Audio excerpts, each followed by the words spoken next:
Every point, every game, every layup, every play. From the moments that are legendary to the ones that fly under the radar. Whether it's a three-pointer at the buzzer to tie the game or a player goes 2 for 2 at the free throw line. Whatever the sport, whatever the moment, it's never ordinary at Bet365, official partner of the Charlotte Hornets.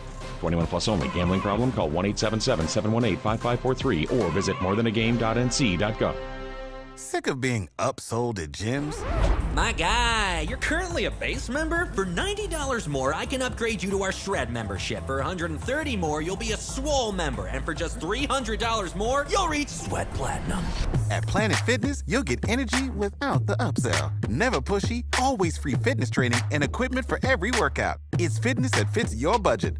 Join Planet Fitness for just $1 down and $10 a month. Cancel anytime. Deal ends Friday, May 10th. See Home Club for details. Texting enrolls you into recurring automated text messages. Consent not required to purchase. Message and data rates may apply. Hey, Dan, how you doing? Haven't seen you around the gym for a while. Yeah, I've really fallen off. Since I turned 40, I just don't get the results I used to get. Could be lower testosterone. Lower T? Yeah, I went through it a while back. Once you hit 40, your body has less free testosterone. I got Nugenix Total T, and it's made a huge difference for me. I've seen that ad on TV. Is it for real? Oh, yeah. The key ingredient is something called Tesnor, which helps boost free and total testosterone levels to help you trim up and stay lean. And it's made a difference for you? Man, I feel like I'm in my 20s again. At work, in the gym, and in the bedroom. Are they still giving out complimentary bottles for people to try it for themselves? Yeah, you just need to send them a text. Text MAINE to 321-321 right now for your complimentary bottle of Nugenix Total T, the #1 selling testosterone booster at GNC. Plus, text now and we'll include a bottle of Nugenix Thermo, our most powerful fat incinerator ever, to help you get back into shape fast. Absolutely free. Text MAIN to 321-321. That's MAINE to 321-321.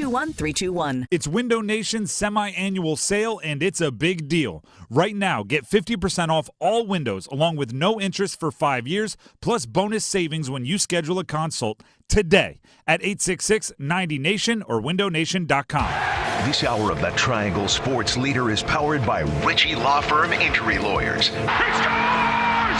What a comeback! Visit GotBryan.com. That's GotBryan.com. WCMC-FM HD1 Holly Springs. You're listening to The Adam Gold Show. Brunson trying to get free. Bounce pass has it right side of the arc. Cross court, Hart on the left side. One dribble, hands it back to Brunson. Shot clock at 18. Brunson up top, Hart. Wide open, three-pointer, fires away, knocks it down! Josh Hart puts the Knicks up by 3. Knicks need one final stop here. Batum into heel, turns, throws it up, it is no good! Rebounded by Hart, dribbles out of traffic, Knicks win! Knicks win the series in 6, and the Knicks are advancing to round number 2. That was a heck of a basketball game last night. And it was a heck of a hockey game last night between Toronto and Boston. And we have a lot of playoffs to discuss. Welcome to it's the Friday. Adam Gold. I didn't even say my name. It's the real Friday today. It is. And I knew exactly what day it was when I woke up. Nice. Yeah. No confusion there. One day in a row where that was the case. Yes. I am Adam Gold. That is Victoria. It is a Friday. Yes. It is a Friday. I know you watched the hockey game last night. I did. Wow. I have some thoughts on that. It's gross. I mean, look, I thought it was it wasn't a great hockey game. No. It was a dramatic hockey game because it was tight, and I don't know. I mean, I know we have Bruins fans in the audience. Yeah. I think we can all feel the tension. Oh, yeah. We can all feel it. And if you don't think last year matters, you're crazy. Absolutely. Last year matters. The team that set records for wins and points in a regular season blew a 3-1 series lead with games 5 and 7 at home. Mm-hmm. And if I'm not mistaken, had third period leads in both. They did. Certainly game 3. Mm-hmm. They were that close. I think Florida scored with the extra attacker to send that game into overtime, win game 5, go back to Florida. Like, it was just one of the Boston could not drag this series over the line and advance. And they probably had a team that could have won the state. I mean, look, they set records for wins and points. They obviously had a team that could win the Stanley Cup. I do not think this year's team is nearly as good, not even close to as good. No. I have some thoughts on that. We'll get to the Knicks and the Sixers. That was super dramatic. Each team rallied from what amounted to double-digit deficits, but gosh, in the NBA, that's nothing. Yeah. That's 2 minutes. It can happen in a flash. And it did several times. But sorry to annoy Knicks fans when I said Villanova beat the Sixers last night. But that is true. Yeah. The Villanova backcourt that combined to win a national championship in 2016, I believe, were all three on the team in 2016 that beat Carolina. Hate to bring that up to Tar Heels fans. Hart, Brunson, DiVincenzo. They were just unreal. Mm-hmm. Unreal against Philadelphia. Philadelphia showed some flaws. Tobias Harris didn't score. Well, that's helpful when you do. Yeah, but that was just an incredibly dramatic game as well. It was a little slow because those two teams were not interested really in getting up and down the floor. It was just they could have played that half court and that would have been fine. But again, very dramatic. Knicks advance, Pacers advance. Can I just get Kevin Harlan and Reggie Miller on that broadcast for TNT? I need Reggie Miller on that series. Oh, yeah. So that will be phenomenal. But we got a lot of things to discuss, including a reunion of sorts. Not of sorts, a reunion. All right, let's go. Should have said this before. We're going to give you a look at the Hurricanes and the Rangers series from the Rangers' perspective today. Our old friend Dave Rothenberg, who spent time here on this very radio station, if you are listening in Raleigh, is now in New York. We will talk with him. We will also talk to multiple Stanley Cup champion Ken Danico from the Devils. He does Devils games. He also works for NHL Network. We'll talk to him about the playoffs. We've got horse racing because tomorrow is the Kentucky Derby. Yes, get your hats and not mint juleps. Not mint julep. It's it's awful. Drink a Moscow Mule before you do a mint julep. I know it's not the same thing. I know it's... No, it is not. By the way, you don't have to drink a mint julep. You don't have to. No, you don't. Beer's fine. Drink a mojito. Yeah. If you insist on mint. I'm telling it's Cinco de Mayo this weekend. Drink a marg. Let's get the margaritas. That's Sunday. It is. That is Sunday. That will be game one of the Hurricanes and the Rangers in New York. They have not announced game two, but, honestly, I'll eat the studio if it's not Tuesday. Yeah, are we changing things up radically? Right, because the Knicks play Monday and Wednesday in New York. Yeah. We can read between Tuesday. the lines, right. a.k.a. games. I can read between, the games. So the Hurricanes will play Tuesday. So it'll be Sunday, Tuesday, I'm guessing here, Friday, Sunday. Yeah. That's what I'm guessing because I think ESPN definitely wants the Rangers on Sunday. Yes. So they're going to get him Sunday once, and I think they'll get him Sunday again. And they'll, unfortunately for them, I guess, get the Hurricanes at the same time since they're playing. Well, and one of our followers tweeted at us yesterday asking when these games were going to start. And I don't know if you know this, but I feel like these betting apps know something we don't a little sooner. Because if you look at them, sometimes they'll say game whatever. I saw that. Yeah. This is my only caution because I also checked the betting apps for that. And in the first round, they had the Hurricanes playing Saturday. Right, which was a possibility, but I would not rely on that for accuracy. Right. I thought going in that this was always going to be a Sunday thing because we have games left, so we're not going to be wrapped up with the other series yet. Boston, Toronto, Game 7 will be Saturday. Even if we didn't have a Game 7, things could end tonight. I think we're always going to start on Sunday. Yeah. All right, so let's get into Canes Rangers. Again, Sunday, we don't know the time. We could have 3 games on Sunday. 2 Western Conference series could be in Game 7. So we don't know. I think the best guess is late afternoon, but it could also be like, 3 o'clock. It could. For that. For Sunday, yeah, for sure. So Dallas and Vegas play game 6 tonight. Vancouver and Nashville play game 6 tonight. So if we have 2 game 7s, we'll have 3 games on Sunday, one of which will be Carolina and New York. We'll definitely at least have one. One of the 2, I think, is going to 7. I think both are going to go 7. Yeah. So we're going to be it's going to be a crowded hockey day yeah. on Sunday. But of course, we only care about the Hurricanes. Right. All right, just a couple of quick things about the series between Carolina and the Rangers. And this is sort of a preview of our pregame show, which will come up Sunday, an hour before puck drop. As everybody has said, and it's going to be true, the series will be decided at 5-on-5 as long as things stay the same as they have been during the course of the regular season and the season series. Actually, Carolina was better than the Rangers. It's this weird thing, right? Statistically, even though New York won 2 of the 3 games, Carolina was probably better than the Rangers as a whole if you look at all 3 games combined. But, of course, that doesn't mean that much. It was only 3 games. Carolina's power play was better than the Rangers. Rangers scored on their first power play of the season series and went 0 for their next 9. Oh, wow. Hurricanes were 3 out of 7 on the power play, scored in the first 2 games, did not score in the third. The Rangers win in Raleigh 2-1. Carolina and New York split the 2 games at Madison Square Garden. Again, they only played 3 times this year. Season series, Canes outscored the Rangers 7-4. But again, that's one. Carolina won in New York 6-1, where they absolutely blasted New York in December. Pyotr Kochetkov played in 2 of the 3 games.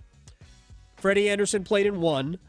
Anderson, they were all good. Carolina's goaltending was outstanding. Shesterkin was great in 2 of the 3 games and not so good in the one. Carolina won 6-1. Yeah.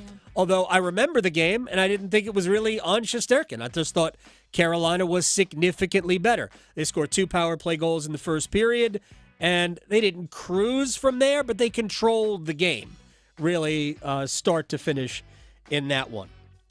I think this game comes down to 2 things. Does Carolina continue to limit the Rangers' power play, because they are wholly power play dependent? And does Carolina's goaltending, Freddie Anderson, match Igor Shesterkin? Anderson doesn't have to outplay Shesterkin. He just has to neutralize him. He has to be the same. If Anderson and Shesterkin are similar in net and the Hurricanes don't get power played out of this series, I think Carolina wins it. I don't believe that those 2 things are big asks for Carolina. No.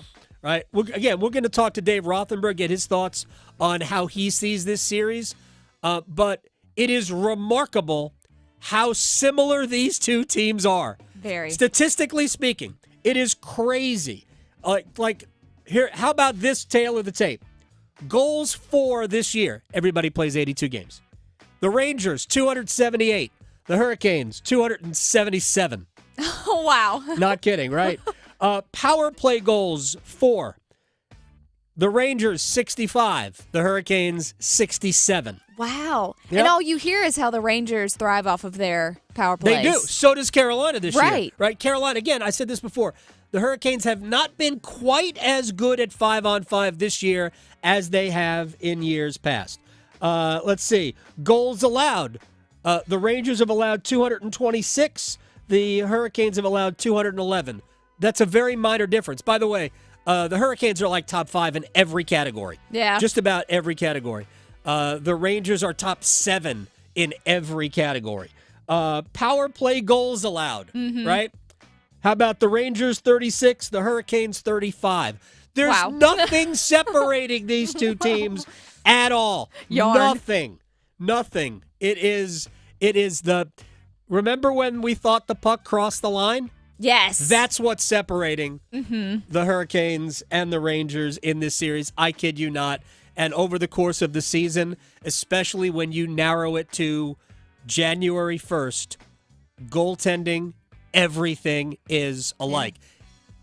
The only thing different in the last 3 months of the regular season, the Hurricanes were better, significantly better, on special teams than the Rangers. Yeah. Hurricanes' penalty kill is about 5 percentage points higher than the Rangers. The Rangers stayed the same. Hurricanes were better than their overall numbers. And the power play, the Rangers took a little bit of a dip during the regular season. The last 3 months of the regular season, the Hurricanes actually increased their power play percentage by a hair. But honestly, there's nothing to separate. And that was with the Canes even allowing more goals in the beginning of the season than they typically do. If you just took their penalty kill percentage, if you eliminate the first 8 games of the regular season, just the first 8, the Hurricanes' penalty kill percentage is 90%. Right. It just took them a minute to warm up. Insane. Insane how good it's been. But it's going to have to be good. It has to be better than it was against the Islanders for Carolina. They just can't lose special teams. That's the best way to say it.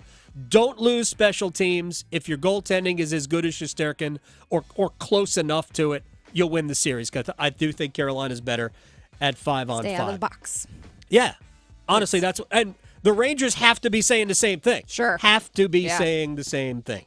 All right, let's one more thing before we move on.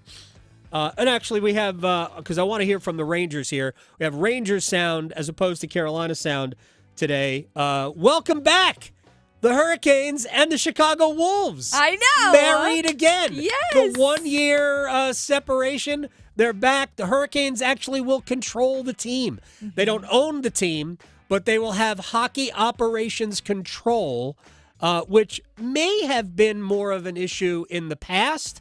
I don't know. The Wolves complained that the Hurricanes weren't giving them enough prospects.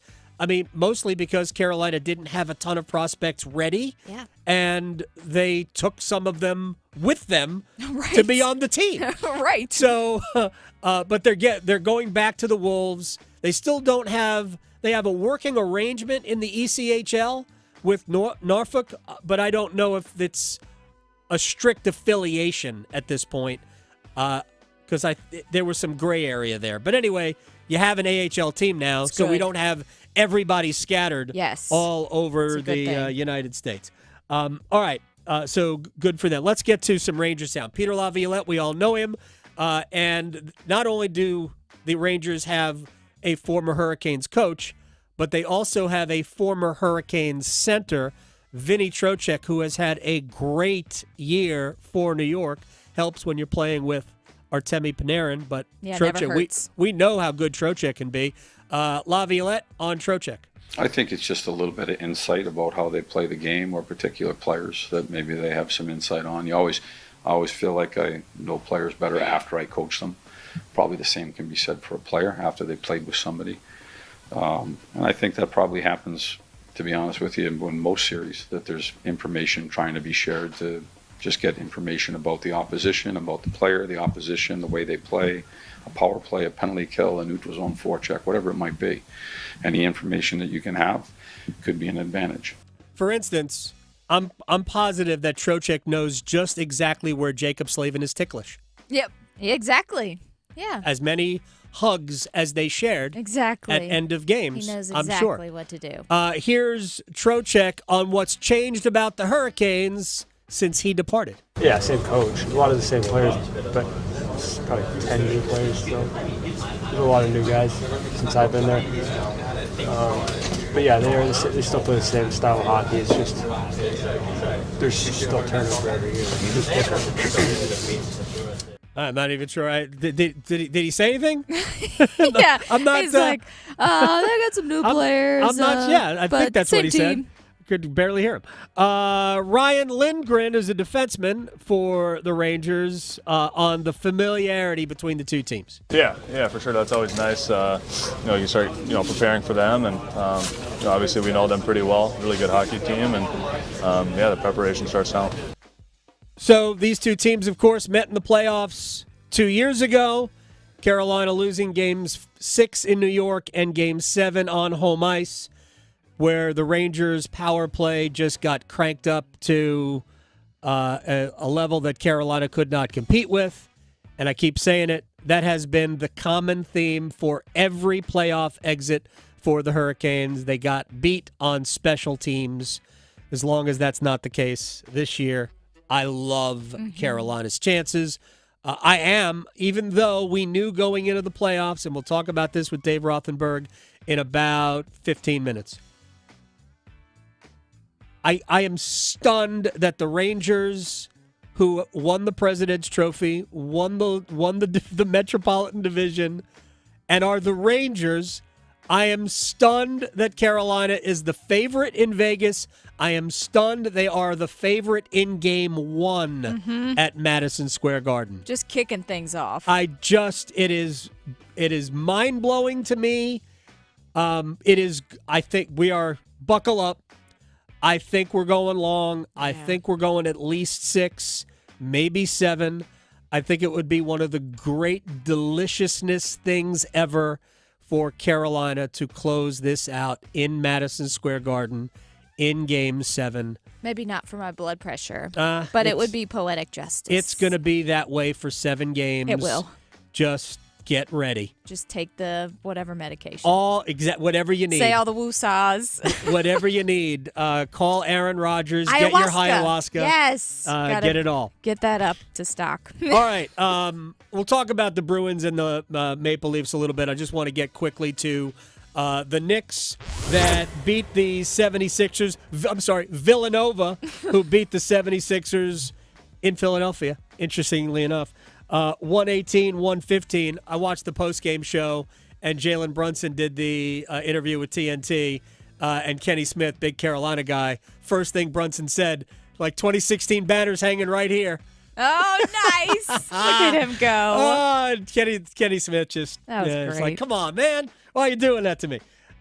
Brunson had 41 and 12 assists. Josh Hart, 16, 14 rebounds, 7 assists. Dante DiVincenzo, 23 points, 4 rebounds, 7 assists. What is it's combined for 80 points? Actually, it's 80 points they combined for. They were 11 of 22 from three-point range. DiVincenzo, on top of the 23.7 assist output, he also defended Tyrese Maxey pretty much all game. I think he played all 48 minutes.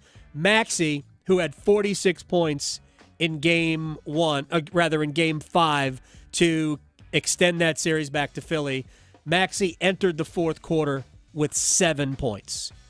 He ended up, I think, with 13.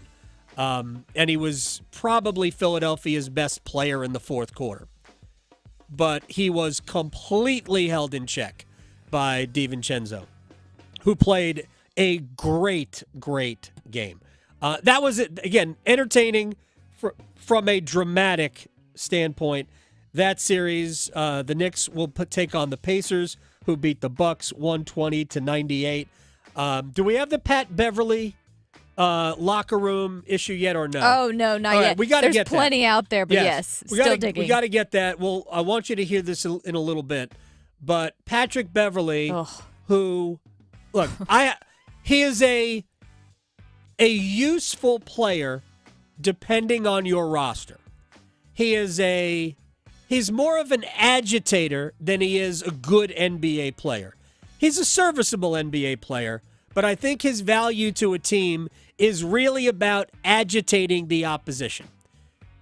Like a very poor man's, who was the guy who blew in LeBron James' ear?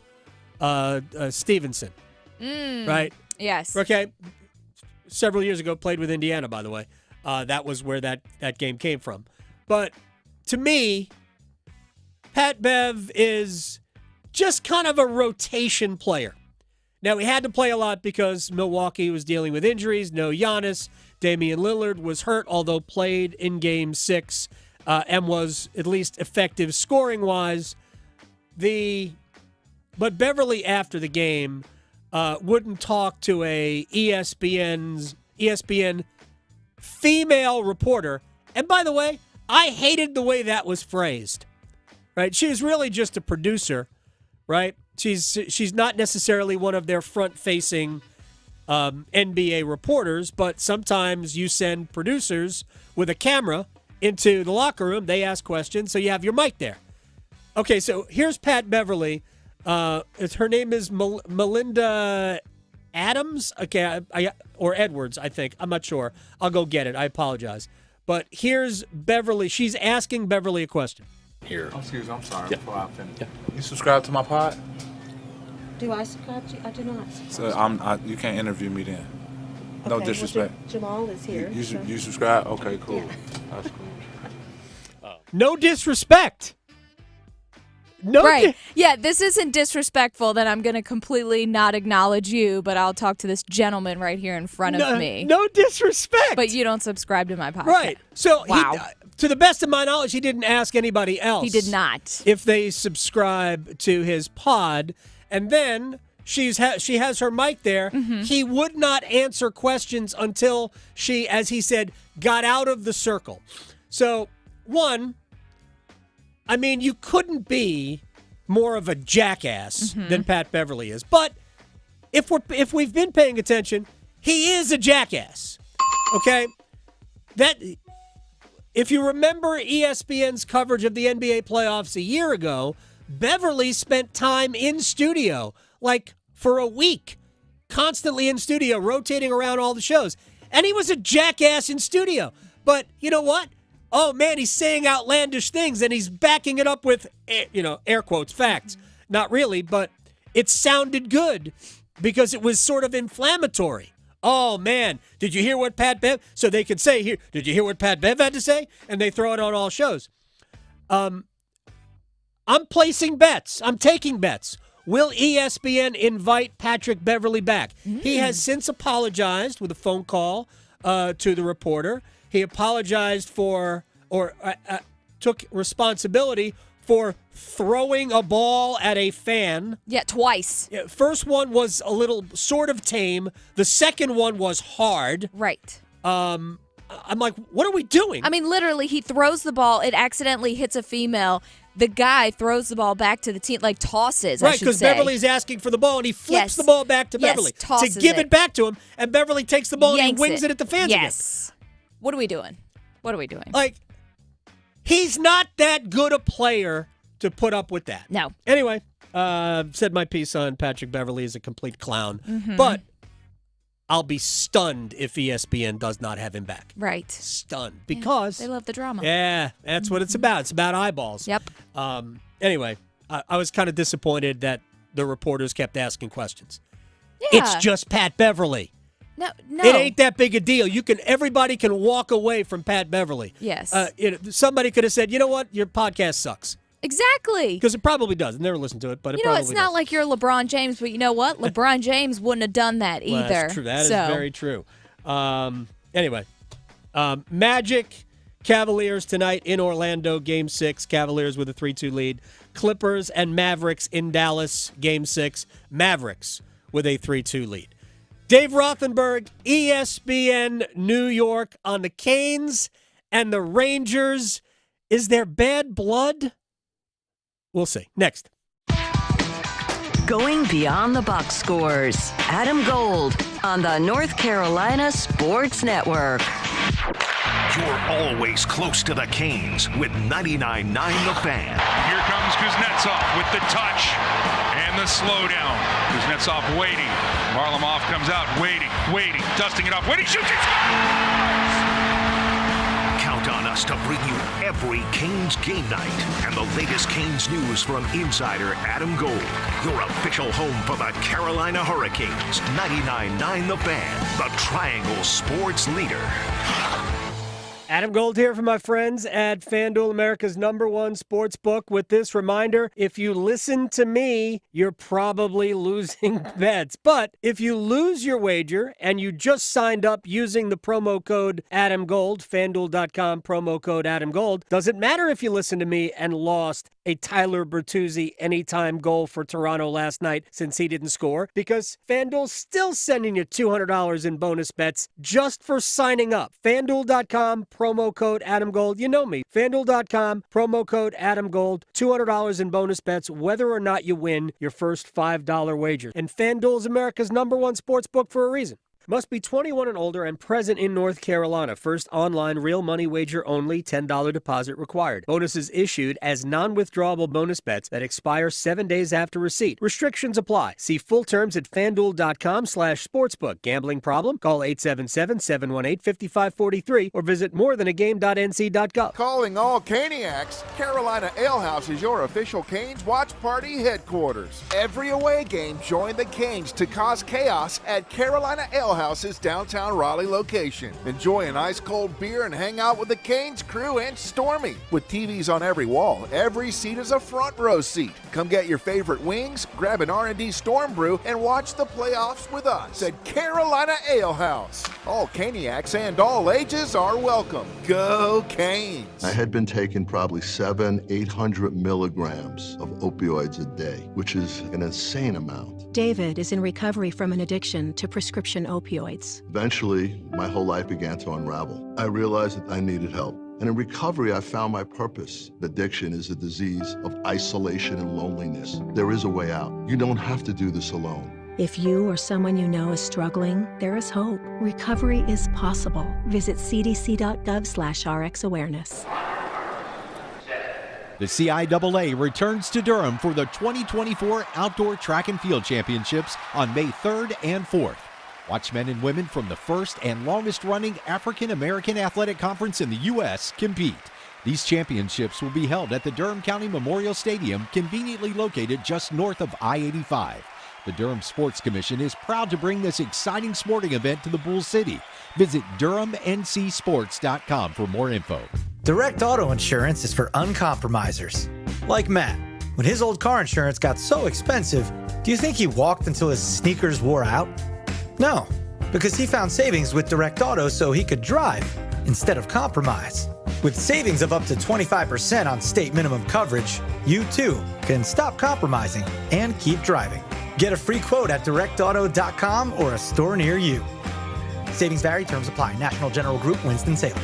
If you want to save time and money and make your life better, Dr. Lori Travers at Travers LASIK is exactly what you contact lens wearers have been looking for. 20/20 vision awaits. 5 minutes per eye, 919-510-6830. Dr. Lori Travers is the only LASIK specialist in the Triangle. You can get the consultation for free. Go to TraversLASIK.com. Travers LASIK. And right now you can save $1,000. Travers LASIK. See what you've been missing. This is Adam Gold. Please let the coach and GM pick this year. Right. And they put this on the sign outside of the restaurant, and I guess David Tepper actually went inside this restaurant. Do you know that there is security video of that visit? Wow. The Adam Gold Show.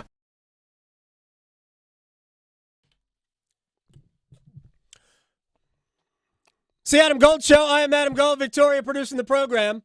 We're going to bump with Rolling Stones all day today for this reason.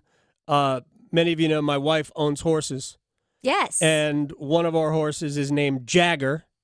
Right. And it is his birthday today. Happy 12th birthday to Jagger. On top of that, he is a 2-time winner of a thoroughbred race. Oh, fun. Yeah, but we didn't own him at the time. Yeah. We got him when he was done. Did this song inspire the name? No idea. No, my wife loves the Rolling Stones. And he's handsome.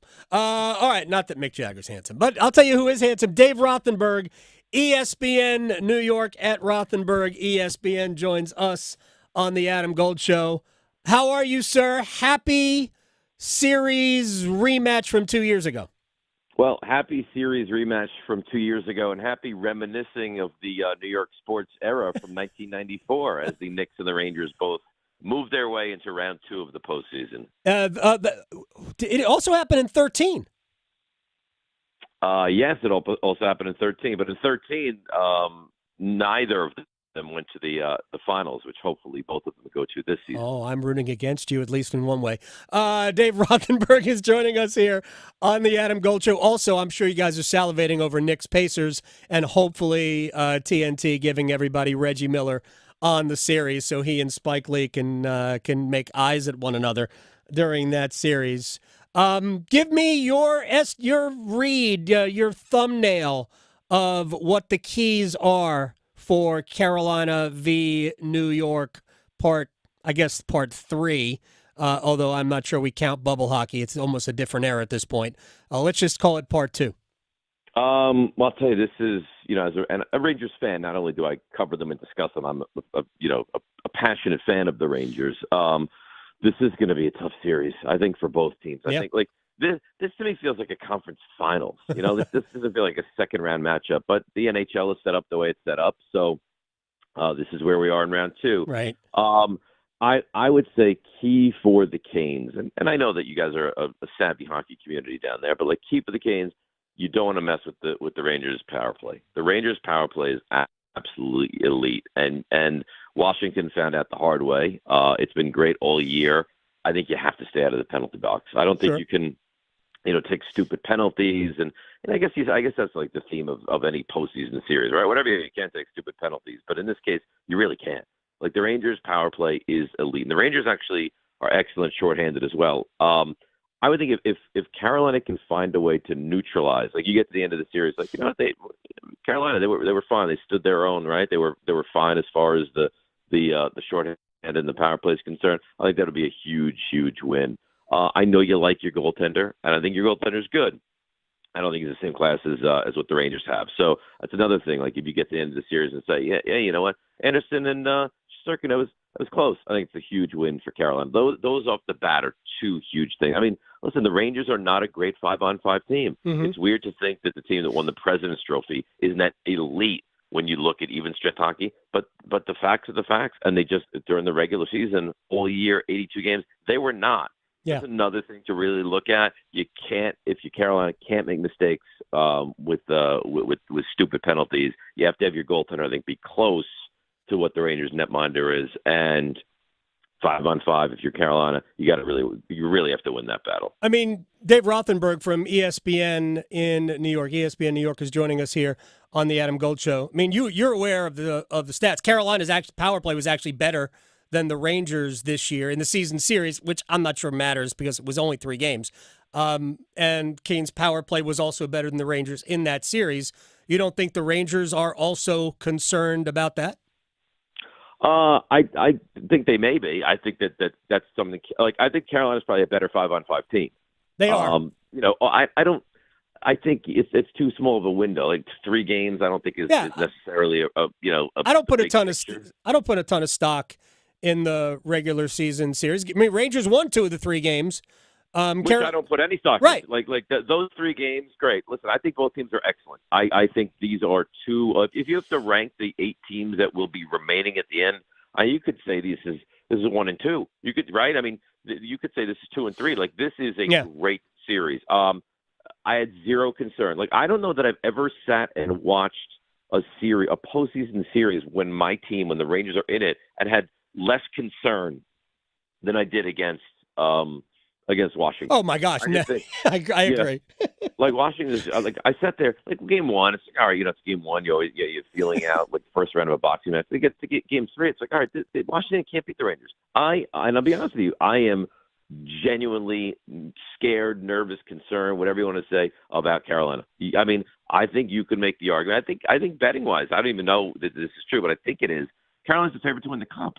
They are. This is a terrific, well-coached, huge home ice advantage hockey team. So, yes, I'm not discounting. I just don't look at 3 games and worry about that. I think overall, I think the Rangers are built on the power play. 100% agree. I of all the things I look at, the last thing I look at is what happened during the season series, right?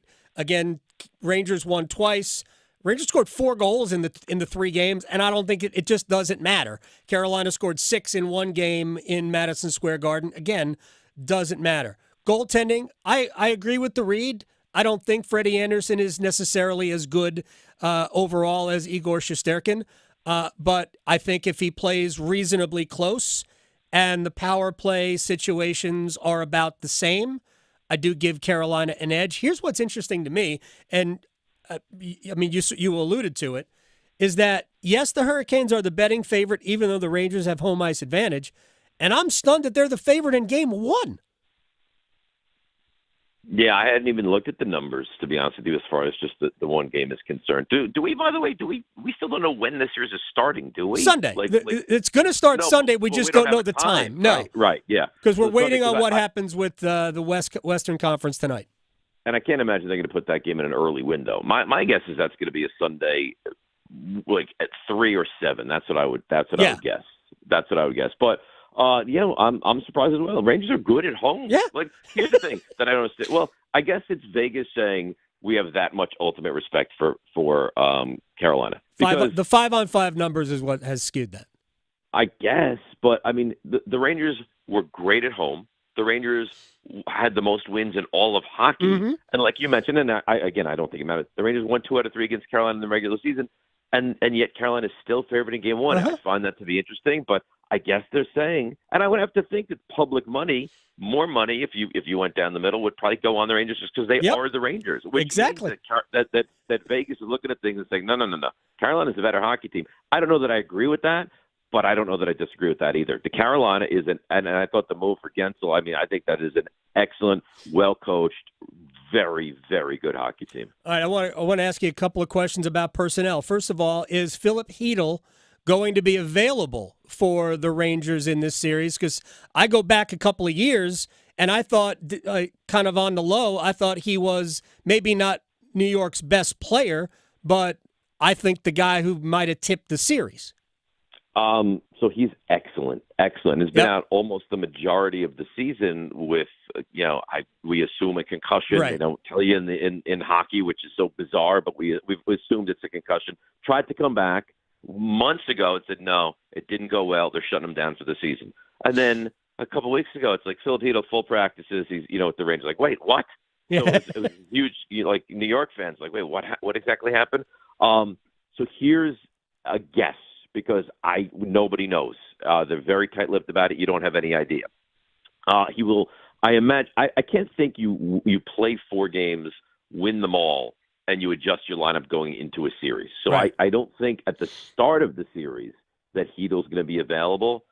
And then you make adjustments on the fly. I would guess that by the end he may be, but honestly, I'd be lying to you. I don't know. I don't think anybody outside of maybe Peter Laviolette and maybe a player to have any. Maybe Hedl knows. Maybe he doesn't even know what's going to be the case. But he is going through full practices, which leads you to believe he may be available. But we don't really know that he's going to be available. Dave Rothenberg from ESPN New York is joining us here on the Adam Gold Show. I've got questions about 2 more players. The first is Vincent Trocheck, who we saw here for 3+ seasons.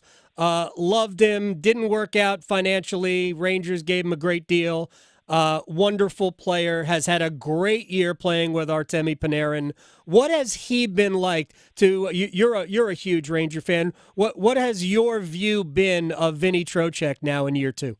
He's sensational. I remember, because, and you're a big hockey fan, I know, but like when it's your team, you pay more attention, right? So I knew who Vinny Trocheck was. I knew he was a good player, but I didn't know, to the level of what he was. And I remember texting buddies down in Carolina when the Rangers signed him, saying, give me the intel on him. What is he? Great. So, I spread the word up in New York. You guys are going to love him. Great. Right. Well, I think we overpaid. I'm like, okay, we'll see. He does everything. Yeah. You name it, he does it. In game 44 of the regular season, he dives to block shots. He gets behind the boards. He does the dirty work. That's in regular season games. Mm-hmm. When you get to the bigger game, the more magnitude of the game, he's phenomenal. He's great on the power play. He's great shorthanded. He's a great face-off guy. Yep. He's great in front of the net. You're not going to intimidate him. He loves physical play. He's a wonderful when you look at the most complete players from soup to nuts in all of hockey, I think Vinny Trocheck is one of those guys. He's at that level. He is he's not, like Austin Matthews. He's not going to score 70 goals. He's not jumping off the page great. You win Stanley Cups with guys like Vinny Trocheck. He's a great player. No question about it. He is a pest. You didn't text me about it, though. That's fine, Dave Rothenberg. I appreciate that. Matt Rempe. What is Matt Rempe? He's a nudge. He's a nudge. Wait a second. My grandmother used that word all the time. Well, that's what he is. He's listen. Maybe your grandma and I have a lot in common. I know what it is. Yeah, no, I know you know what it is. He's an annoyance. He's a pest. He's Sean Avery. He's one of those guys where it's just like, oh God, we got to go up against this guy. The only difference is he's 6'8". Yeah. He's enormous. The thing is, he actually has some skill as a hockey player, but started out because he's so big and like the powers that be that like to fight and are able to fight would test him. And you want to dance? Let's dance. So he got into a lot of scraps and he held his own. He had a couple fights. Matt Martin, I think he won a couple fights where it's like, ooh, he wasn't great in that. But he would take stupid penalties. And it cost the Rangers, regular season again, didn't cost them huge, but it's like, all right, you're winning a game by a goal. A guy just took a 5-minute major. You're tied with 10 minutes to go. A guy just took a stupid, minor. And I think that Laviolette got in his ear and said, enough. Like, you can play hockey. And, in fact, the 3 stars in the Rangers' first game against Washington in the first series, like VC and Goodrow and Rempe, actually, as a fourth line, are pretty formidable. So he's an annoyance. He's a pest. He's, like I said, he's a nudge. You're not gonna out tough him. He's 6'8". He's a huge physical tough guy. He actually has some skill, and I think he's one of those guys that when you look at because you're Carolina, you guys, right? That's who you are. Right. We're the Rangers. By the end of the series, you're like, oh my God, I hate Matt Rempe. Like I can't stand that guy. He's an annoyance. Now, if he takes stupid penalties, he's going to be a real problem and probably won't last long for the Rangers. And if he doesn't, then he'll probably be a big plus for the Rangers and someone that the Carolina Hurricanes fans look at and say, I can't stand that guy. If he was a good player, why doesn't he play more? He's not great. I mean, he's a fourth liner. He's right, fine. but I mean, Carolina's got fourth liners that play 10 minutes. Rempe plays like 5.5. Yeah, I mean, listen, he's fine. He's good. He can do some things like there are enforcers and tough guys in the league that's their sole purpose, right? He's not that guy. Like he can play. He can forecheck. He is big. He is physical. Definitely big. He can get into the front, right? Like he does have some skill, but he's not going to get more than 6-7 minutes a night. And yeah, I think that's unlikely. So yeah, because the better players play way more than Matt Rempe. Way more. You don't think he's a goon who has basically one purpose to intimidate and make people can think about him? No, I think that's something that he is in his repertoire certainly, but I actually think he's a more skilled player than solely a goon in this league. Well, I think he would have played more against the Capitals if that was the case because they were never going to lose that series. And he played, actually, in the game he was one of the 3 stars, 8:33, then 7:34, 5:16, and 5:39. I would have just thought that if he was a better player, he'd play more. Yeah, but that's what you get if you look at all year long, the Rangers' fourth line. I mean, their better players play. I mean, their fourth line doesn't get a ton of time. I mean, you'll see Panarin. He's going to get double. Oh, he's going to play forever. I know that. Play, nonstop. Those are the guys that are going to get time. Yeah, I think it's. We have different views of Matt Rempe, but I have that view of any. That doesn't make a difference, Ranger or not. I have that view of any player who I think is basically just there to intimidate, because that's what I think Rempe is. Well, no, I agree that that's part of what he is, but there are guys that are just solely goons that have zero skill, and I wouldn't say that that's what his game is. I think he does have some skill, even though he is by principle goonish. Yeah. Dave Rothenberg. Look, I think it's going to be a great series. How many games? I'm sure you're going to pick the Rangers, and that's fine because it's an absolute. I mean, there's no reason to not pick the Rangers or the Hurricanes, but how many games do you think we're playing here? Yeah, I would say the only stupid prediction if I said Rangers in 4, right? Or someone said, Hurricanes are going to win this in 4. 4 or 5 is a dumb prediction, regardless which way you go. You're right. I'm going to pick the Rangers. I'm going to pick the Rangers because I love the Rangers. That's my team. I don't think there'd be anything stupid about going either team in 6 or 7. I'm going to take the Rangers in 7. Yeah. Listen. They've been the best team in hockey all season long, and I think that continues. Would I be all surprised if Carolina won? No, but my heart and my mind, by a little bit, heart a lot, mind a little bit, think that the Rangers will find a way, and I'll take the Rangers in 7. Hurricanes in 3. It's my pick. Yeah, right. It's my official pick. No, I think we're a 7-game series. So you think it's reverse of what we saw a couple of years back when the Rangers went to Carolina and won in Game 7? You think turnabout is fair play. Turnabout is fair play. Nothing would. And in the same vein, you would not be at all surprised if the Rangers won the series. Absolutely not. Of course. I personally think and I've said this for a while. I actually think Florida is the best team, but I don't think you're crazy with that at all. Florida, Dallas, Colorado, Carolina, New York. The Stanley Cup champion is coming from that group of 5. I could not agree with you more. And I have a healthy respect for Carolina. I'm a Rangers fan, and that's what I'm going to pick in this scenario. I love it. Dave Rothenberg. I appreciate your time, my friend. I'll talk to you soon. Thanks. Enjoy the series, man. You too. And enjoy Game 1 whenever it plays on Sunday, somewhere late afternoon, early evening. One-timers next.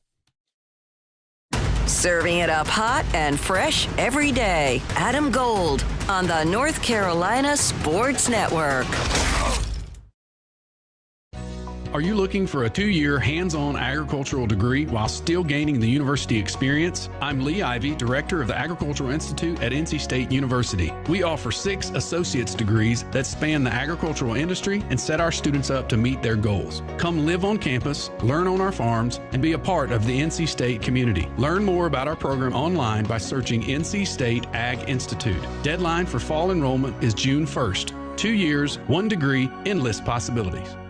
It is playoff time in the NBA and the NHL. Baseball's in full swing, and FanDuel is your home to wager on any game you want. FanDuel is America's #1 sportsbook, and right now new customers can get $200 in bonus bets guaranteed when you make your first $5 wager. FanDuel.com, promo code AGS. FanDuel.com, promo code AGS. Anything you want to wager on, slap shots, home runs, slam dunks, all there. $200 in bonus bets, win or lose, when you make your first $5 wager. Visit FanDuel.com, promo code AGS to get started. I can't make it any easier. FanDuel.com, promo code AGS. FanDuel's America's #1 sportsbook. Must be 21 and older and present in North Carolina. First online real money wager only. $10 deposit required. Bonuses issued as non-withdrawable bonus bets that expire 7 days after receipt. Restrictions apply. See full terms at FanDuel.com/sportsbook. Gambling problem? Call 877-718-5543 or visit morethanagame.nc.gov. The Body Armor State Games are coming to Charlotte this June. Registration is open to athletes of all ages and skill levels in 25 different sports. The Body Armor State Games features 13,000 athletes and 700 teams. Don't miss out on North Carolina's largest sports festival of the year.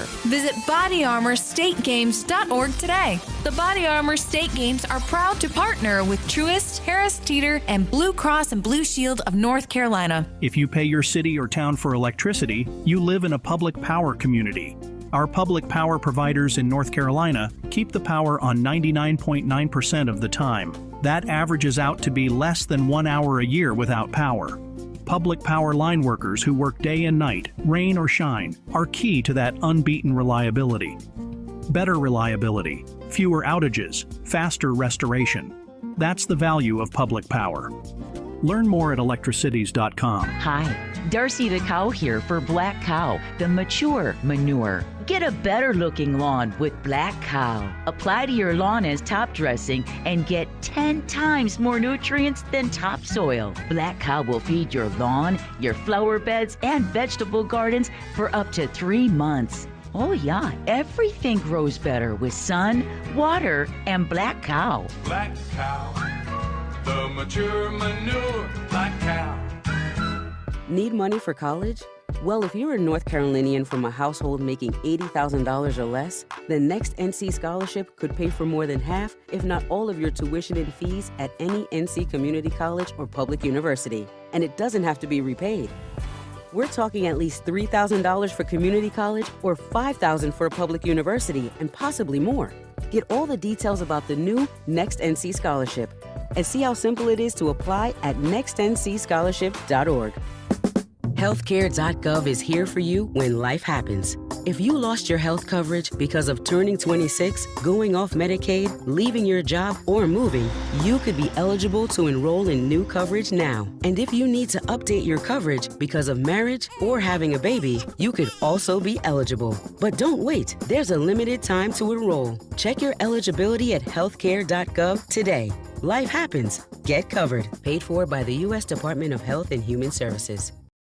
This is Adam Gold. There are people out there that just, you must draft a quarterback. Yeah, why you don't want a quarterback? Yeah, exactly. What is wrong with you? Oh, you don't want apple pie? Right. Come on. A la mode? No, maybe I like brownies, okay? I don't want it there. The temptation. Yeah, I don't need it. Because I can convince myself, apple's healthy. Right. The Adam Gold Show. Just to be fair, or not fair, accurate, that's the Adam Gold Show.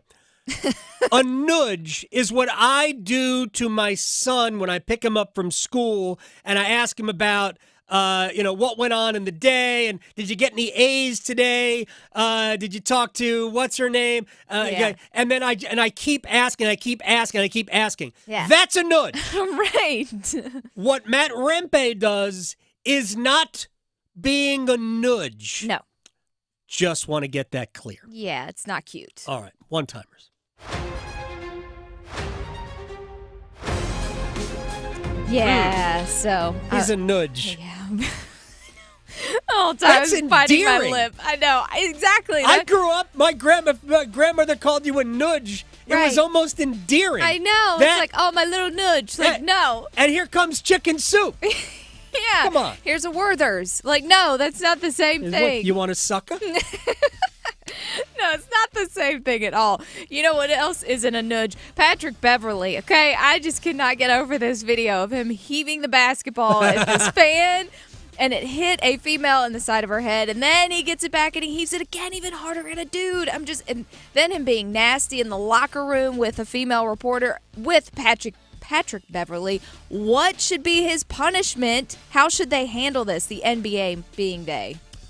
I don't know how long a suspension would be. Of course, he doesn't have a team for next year, but I'm sure somebody will sign him because, again, he can be a rotation player. So my guess is 10-game suspension for Patrick Beverly. You can't throw a ball at a fan. No. You can't. I can't even. How do you even argue with that? What's wrong with Yeah. you? So 10-game suspension for Patrick Beverly. Yeah, okay. People throwing mouthpieces, basketballs, what is going on? Speaking of that, this new era of NBA players, it kind of feels like they're trying to be shock figures almost, pushing the boundaries all the Right. time. Do you think this is their goal, or is it just a new generation that Some has players. huge egos? Some players. Okay. Like the players like Pat Beverly. Yeah. That's what he does. Yeah. But I don't think there's a lot of them. I really don't. Yeah. I think they're like even Draymond Green is not that. That's not Draymond Green. Okay. Yeah, well, it's ridiculous. And probably last but not least, now that the Knicks have wrapped things up, how do you see the Knicks versus Pacers series that starts Monday? I like Indiana in the series. I think the Knicks are really good. I think the Pacers might be too deep for them, and the Knicks have two injuries that are going to be tough to overcome. No Julius Randle and no Bogdan Bogdanovic. I just butchered his name, but whatever. Raleigh to Boone, Charlotte to Chapel Hill. Your Carolina is covered. Adam Gold on the North Carolina Sports Network. We're going into another weekend stacked full of sports and more opportunities to cash in big. Hey, it's Victoria Vodnecker here for BetMGM, and I'm telling you, sports is already interesting, but when you have a wager, big or small, it completely intensifies the experience. And right now is the best time to play because BetMGM is offering new North Carolina accounts $150 in bonus bets just by making your first $5 wager and using code VICTORIA150. So no matter what happens with your first bet, whether it's a win or a loss, you still get $150 in bonus bets. Plus, when you're using the BetMGM app, you'll have options like same-game parlays, which I love, live bets, prop bets, fun daily promotions, and so much more to choose from. So for $5, you'll get $150 to experiment with in bonus bets just by using code VICTORIA150. See BetMGM.com for terms. 21 plus, only North Carolina, only. Gambling problem? Call 877-718-5543 or visit morethanagame.nc.gov. Sanja loves to bathe, but her feet, they were throbbing. Then one day, I found a solution. Arch supports from the Good Feet store. Have foot pain? Good Feet could help. You too can live the life you love with Arch Supports. from the Good Feed store. What's up, bud? Where you hanging for Cinco de Mayo? Sharkies. Sharkies? Yep, annual crawfish boil. Don't miss it ever.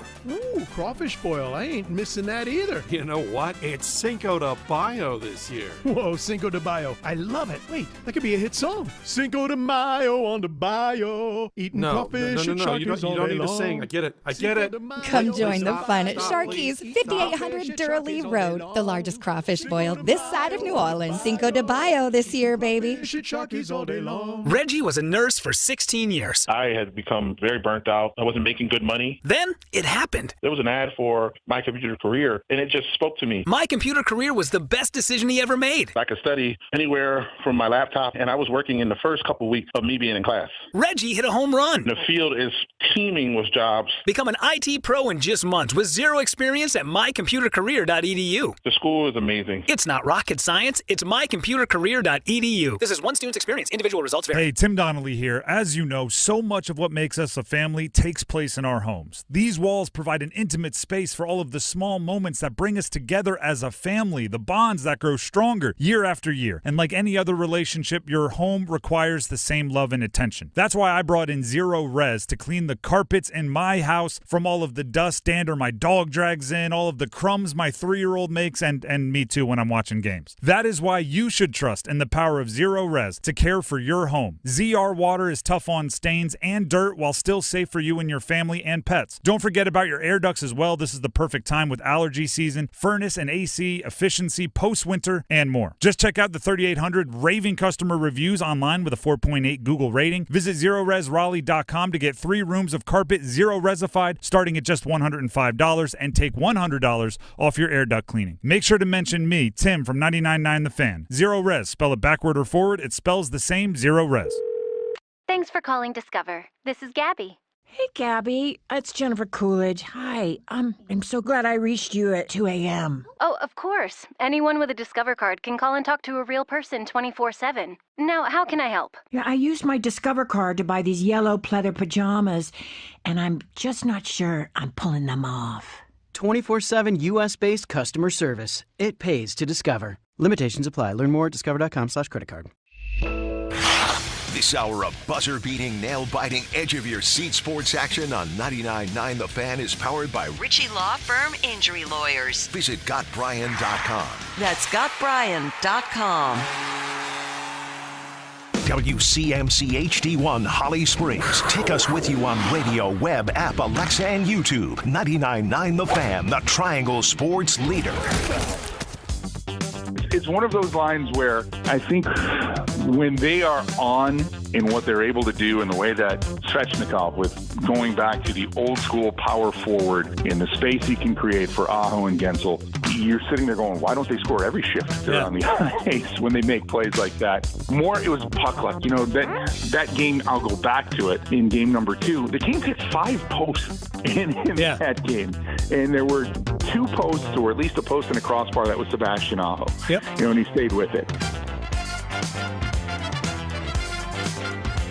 That was Mike Maniscalco from yesterday. We are going to talk more about the Hurricanes, although for the next 30 minutes, we're going to focus on something else. Not something more important, because there is nothing more important than what the Carolina Hurricanes are about to do, too, with the New York Rangers and that nudge, Matt Rempe. He is such a nudge. Gross. Yeah. He's such a nudge. Such a nudge. Actually, you know, Vincent Trocheck is a nudge. He is. He's a great player. I hate that we don't have him anymore. He is. He's like a good nudge. Yeah, he plays he's a pest. Mm-hmm. One of the things that Dave Rothenberg forgot about, Vinny, seriously, is that part of his game is to get under your skin. It's one of the things that I loved about him. Yeah. Like, he will agitate you, but he's a good player. He's very skilled. Really, really good player. And yes, the Hurricanes miss him. I think the head coach misses him, especially his right-hand face-off winning acumen. Yeah, that knows his tickle spots. He knows, I'm sure he knows Jacob Slavin's ticklish areas. So I'm sure by now you've seen the story. We have talked about it briefly, but the NCAA, we talked about it earlier in the week, where I said I wouldn't talk about it until we get more more serious information. But this has escalated quickly, which means that the story we saw earlier in the week had a lot more legs. The NCAA is negotiating a settlement in one of the lawsuits against them. And it's an antitrust lawsuit against them that is seeking monetary damages. And if you lose an antitrust lawsuit, the monetary damages awarded are tripled. In the legal term, they call it trebled. And the NCAA is staring at who knows how many billions of dollars in a legal settlement, in a legal decision, because it is an antitrust lawsuit. And the lawsuit, House versus the NCAA, is about the fact that the NCAA, through at one point, no NIL capability, but even with NIL capability, restrictions placed upon it, has restricted the earning potential of college athletes. And they see the handwriting. They understand that there is a very good chance that they will be declared the loser in House versus the NCAA. Of course, they should have known this simply when it became House versus the NCAA, because they don't win in court. But they're trying to negotiate a settlement. And right now, the parameters of the settlement, as Ross Dellinger has reported on Yahoo Sports, is that it's going to cost power schools $300 million over 10 years. $30 million a year. That's not the damages part. The damages part is less than that. But this negotiated settlement is encompassing not only damages, but the new playing field, if you will, for the future, which includes revenue sharing and about roughly $20 million per school for scholarship athletes. A damages component of this. Like a war chest for scholarships. And this is all happening quickly. And there's something about this that I find fascinating, and I think most of you know, I'm not that bright. I'm not an attorney, but we try to bring attorneys on all the time to talk about it. So I talk to attorneys a lot. And the thing that got me the first time I read this, because I have been talking about the need for collective bargaining for, more than a year. And anything that we read, it doesn't seem to mention collective bargaining. And I just don't know how this is going to pass muster. Anyway, one of the attorneys that we have talked to recently, but honestly, I've been talking with Darren Heitner for, it's got to be 15 years. He is, I think, at the forefront of the NIL movement, of the player empowerment movement, and he joins us on the Adam Gold Show, founder of Heitner Legal. I used to talk to you when you were just writing for Forbes magazine, sir. Thank you very much for your time. How you doing?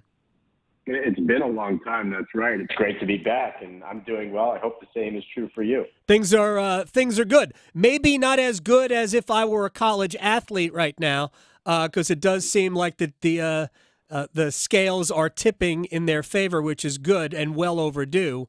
But do I have that right, that if this is not collectively bargained, and we are not close yet to a situation where we can have collective bargaining because we don't have an organized player movement yet. But if this isn't collectively bargained, isn't the NCAA open to more antitrust legal action? Of course. And I've read the same commentary from the same journalists who are perhaps citing the same sources. We don't know technically where any of the information is coming from with respect to a potential settlement in the House v. NCAA case. The plaintiffs' lawyers are also serving as counsel in some other cases pending against the NCAA, but not Right. all of them, and perhaps won't be counsel for future cases against the NCAA.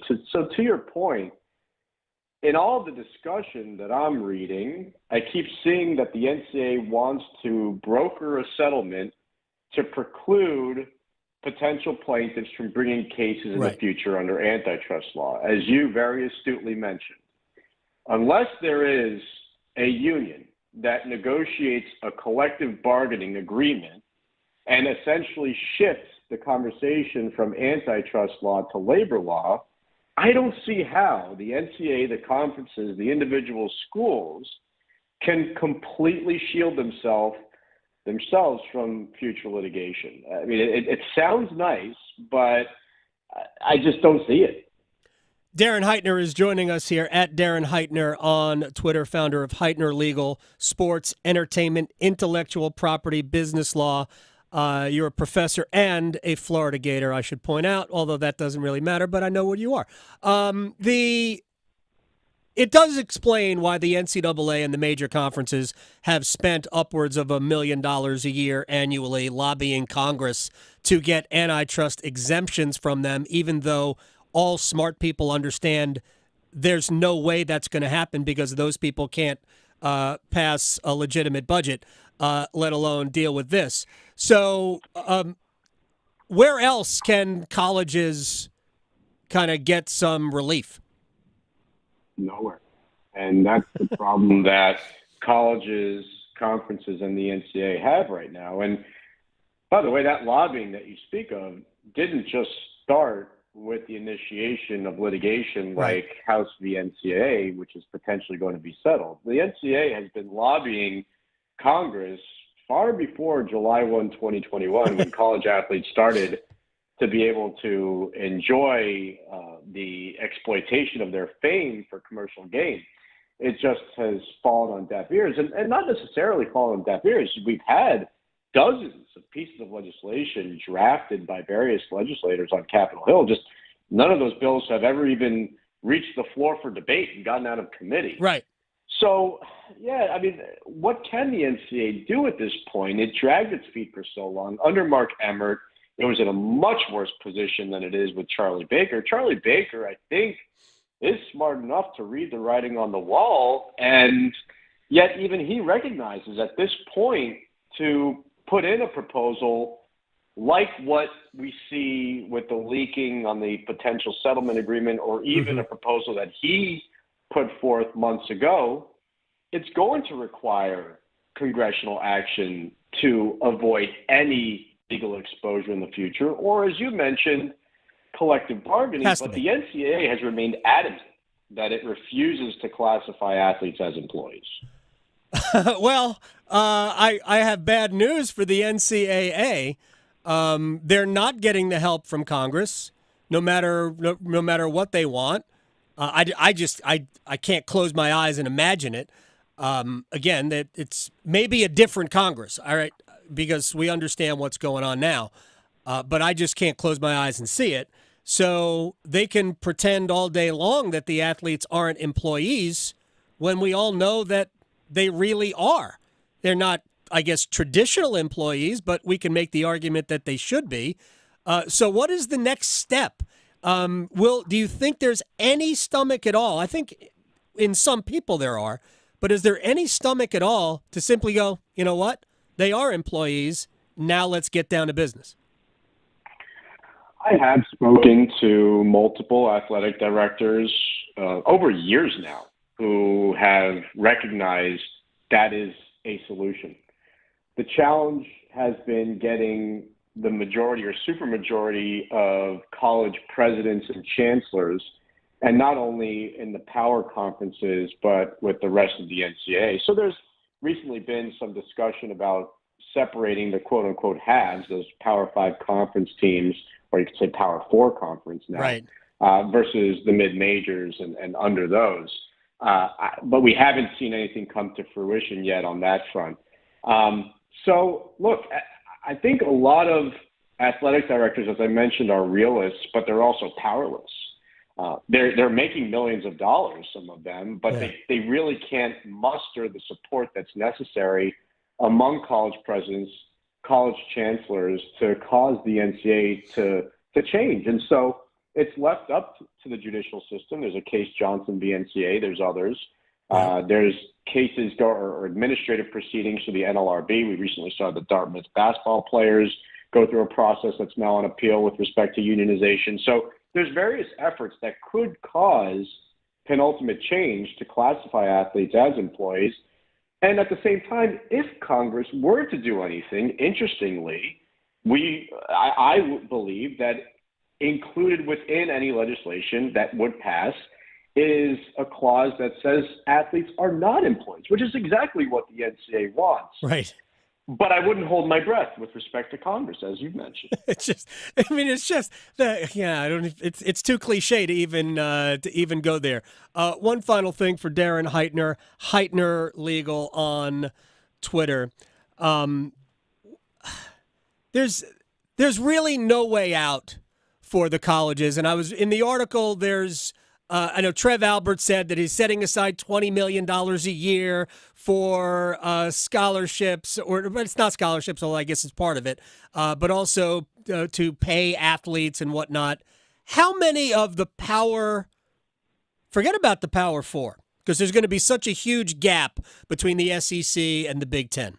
Let's just say the Power Two. How many of those schools do you think will go, you know what? We just can't do this and beg off? I don't think the concern lies within those two conferences. I haven't spoken with every athletic director, but I have spoken with many within each of those conferences, again, over, I'd say, a couple of years now. And I never got the impression that any of those programs feared that type of bill, that they would be able to stomach it, and that they really believed that was ultimately what was going to come to fruition. So it's not the SEC or Big Ten, and maybe you have like a Vanderbilt in the SEC or perhaps Northwestern in the Big Ten that decides to, quote unquote, opt out. But they may even have budgets that could substantiate that sort of cost. The concern is when you get outside of those two conferences. Can they justify spending that amount of money? And then outside of it, one thing that we haven't talked about yet, we have discussed antitrust, but is the NCAA going to cap spending? Yes. Because if so, as we talked about in the intro to this, you're just inviting more litigation. Right. Because that has to be collectively bargained too. You're in Florida. What's Florida State's play if they can't get out of the ACC without paying $500 million? I guess you stay in bed with somebody that you don't love. Yeah. You do it for the kids. Oh man, Darren Heitner, I appreciate your time, man. I so value it. And again, we have been talking about issues similar to this for it has to be 15 years. Best to you and yours, and we'll talk soon. All right, thanks. Thanks, man. Darren Heitner here on the Adam Gold Show. Yeah, you stay.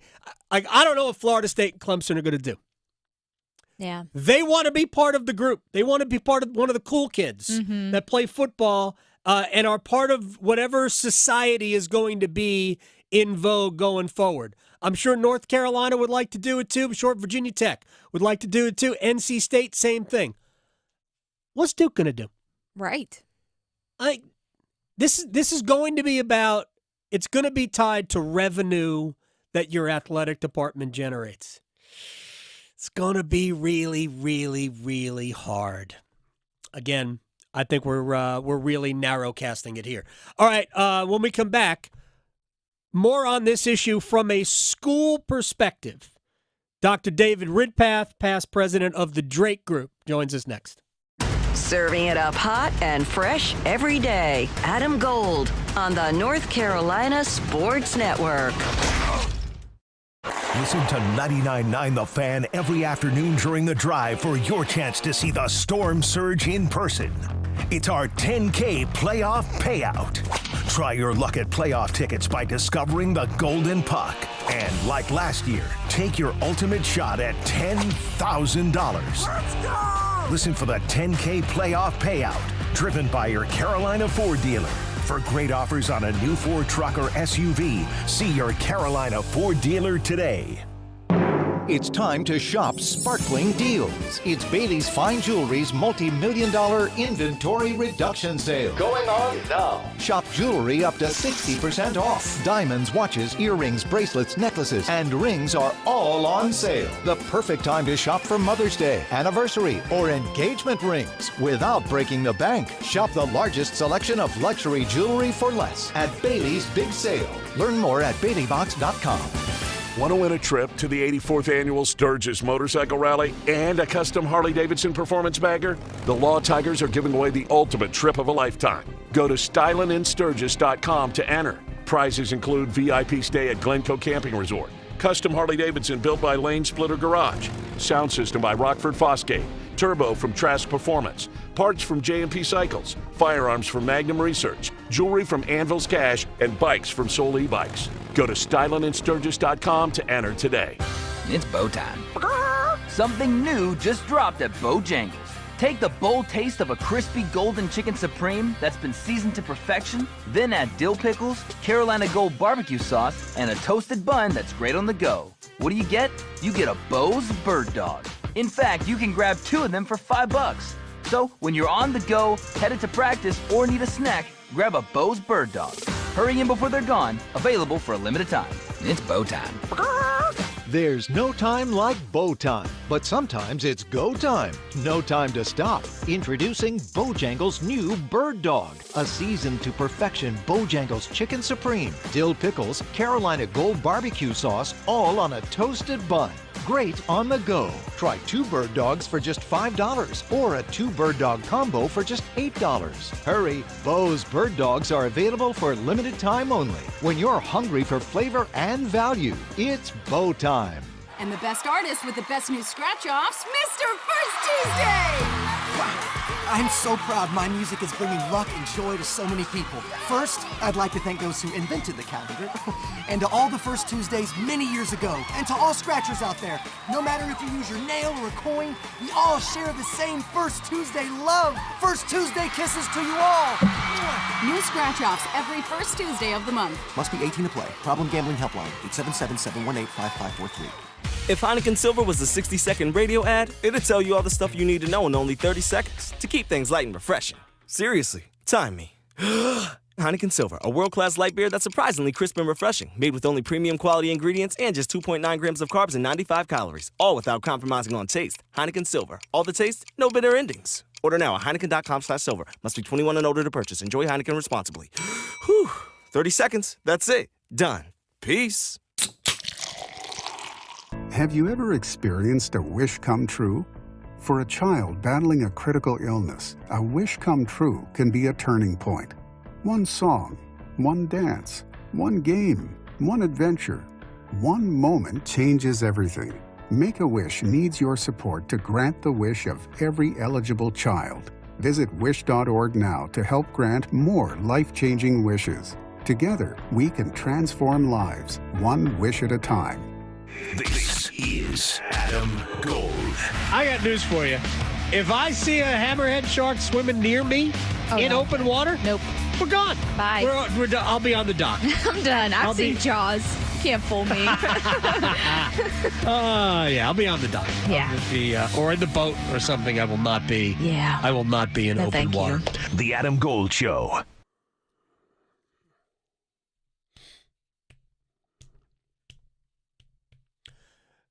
It's the Adam Gold Show. I'm Adam Gold. Victoria producing the program. You've heard me talk about I'm a Mets fan. I hate the Cardinals. But I have favorite people who happen to be Cardinals fans. I have a Mount Rushmore of Cardinals fans. I do. The acceptable ones. Right. Then those people know who they are. There's only 4 of them. And those actually there might be a 5th. They know who they are. I do not hate the Columbus Blue Jackets. But I have a Mount Rushmore of Blue Jackets fans, but there's only one person on it. Dr. David Ridpath, Ohio University, past president of the Drake Group, joins me on the Adam Gold Show. My absolute all-time favorite Columbus Blue Jackets fan. You cannot have our head coach, Rod Brindamore, is going to sign an extension with Carolina. Yes, I won't allow it. So stop. Yes. How are you, sir? I'm doing well, Adam. And, it's wishful thinking if we could get Rod up to Columbus. I had mentioned to one of my good friends who's a Carolina fan that I would personally crawl to Raleigh on broken glass from Ohio and piggyback him back to Columbus if that was a possibility. But I don't think the Carolina Hurricanes are going to be that stupid to let what I think is the best coach in the league go away. See, we agree. All right, let's get down to business. I know you are one of the most in tune people, as I follow, regarding athlete empowerment. And so I just want your thoughts. I've talked about this a lot. I want your thoughts on what this latest development means that the NCAA is they realize they have to settle this and maybe other lawsuits to the tune of almost $3 billion, House versus the NCAA. What are your thoughts on where we are? Well, I think it was, like you alluded to, Adam, it was inevitable. The NCAA's track record in court, certainly over the past decade, has been pretty abysmal. There's really no chance, considering the decision in the Austin case, at the Supreme Court level, that they would win the House case, and they would not go into negotiation with this litigation to settle if they didn't think they didn't have a chance to win. So they're trying to limit damages. That's what settlements are, but they realize they're not going to be able to get out of what really is where we are in American college sports. That look, at some level, certainly the NC State level and the Power 4 level now, college athletes are absolutely employees playing essentially professional sports, and they should be compensated as such. And that's where we're going. And whether that's going to be, just a straight revenue share, we're going to look towards potential salaries. This is just another one of those nails in the coffin. I don't know if it's going to fully solve the problem of athlete compensation, but it certainly is a huge step forward. And I look forward to probably, some type of settlement. I've heard the 45 days, a lot of other things thrown out there, but I think it's going to be fairly quick. And, college athletics, as I've always said, Adam, is going to look a little bit different, at least from a appearance standpoint. But really, it's not going to change much at all. No, people will still want to go to their, to football Saturday. They're going to watch. They're going to watch their school play. That will never change. All the doom and gloom of if the athletes get paid, people will stop watching was always a fallacy. It was never true, and I actually doubt whether or not people really believed it. They were just trying to keep the money for themselves, unfortunately. Here's the thing that gets me about this, and we're talking to Dr. David Ridpath, Ohio University, professor of sports business at Dr. Ridpath on Twitter, is that they're trying to avoid future legal action, except that anything that they're doing here, if it's not collectively bargained, won't do that because it won't stop antitrust cases being brought against them, and the inclusion of a cap on how much can be allocated to athletes is just one more step towards an antitrust lawsuit. So I joked about it with another attorney. I said, do they actually have attorneys who are doing this, or are they just like using university legal aid? What are they doing? Well, they're paying a lot of attorneys to do their bidding, and attorneys may not actually believe what they're selling, but if they're getting paid a lot, they're going to try to find a legal way to make it work. But you bring up the single best point, I think, Adam, is I've always said that I wish people within the NCAA, and there's very smart people, friends of mine, could really sit down and solve this, that the end result of this, whether that's going to be a year from now, 5 years from now, or 10 years from now, ultimately at some level with some colleges and universities, we are going to have athletes with a seat negotiating, equal seat at the table to negotiate their working conditions and compensation. That's going to happen. Right. That's the only way to avoid antitrust issues.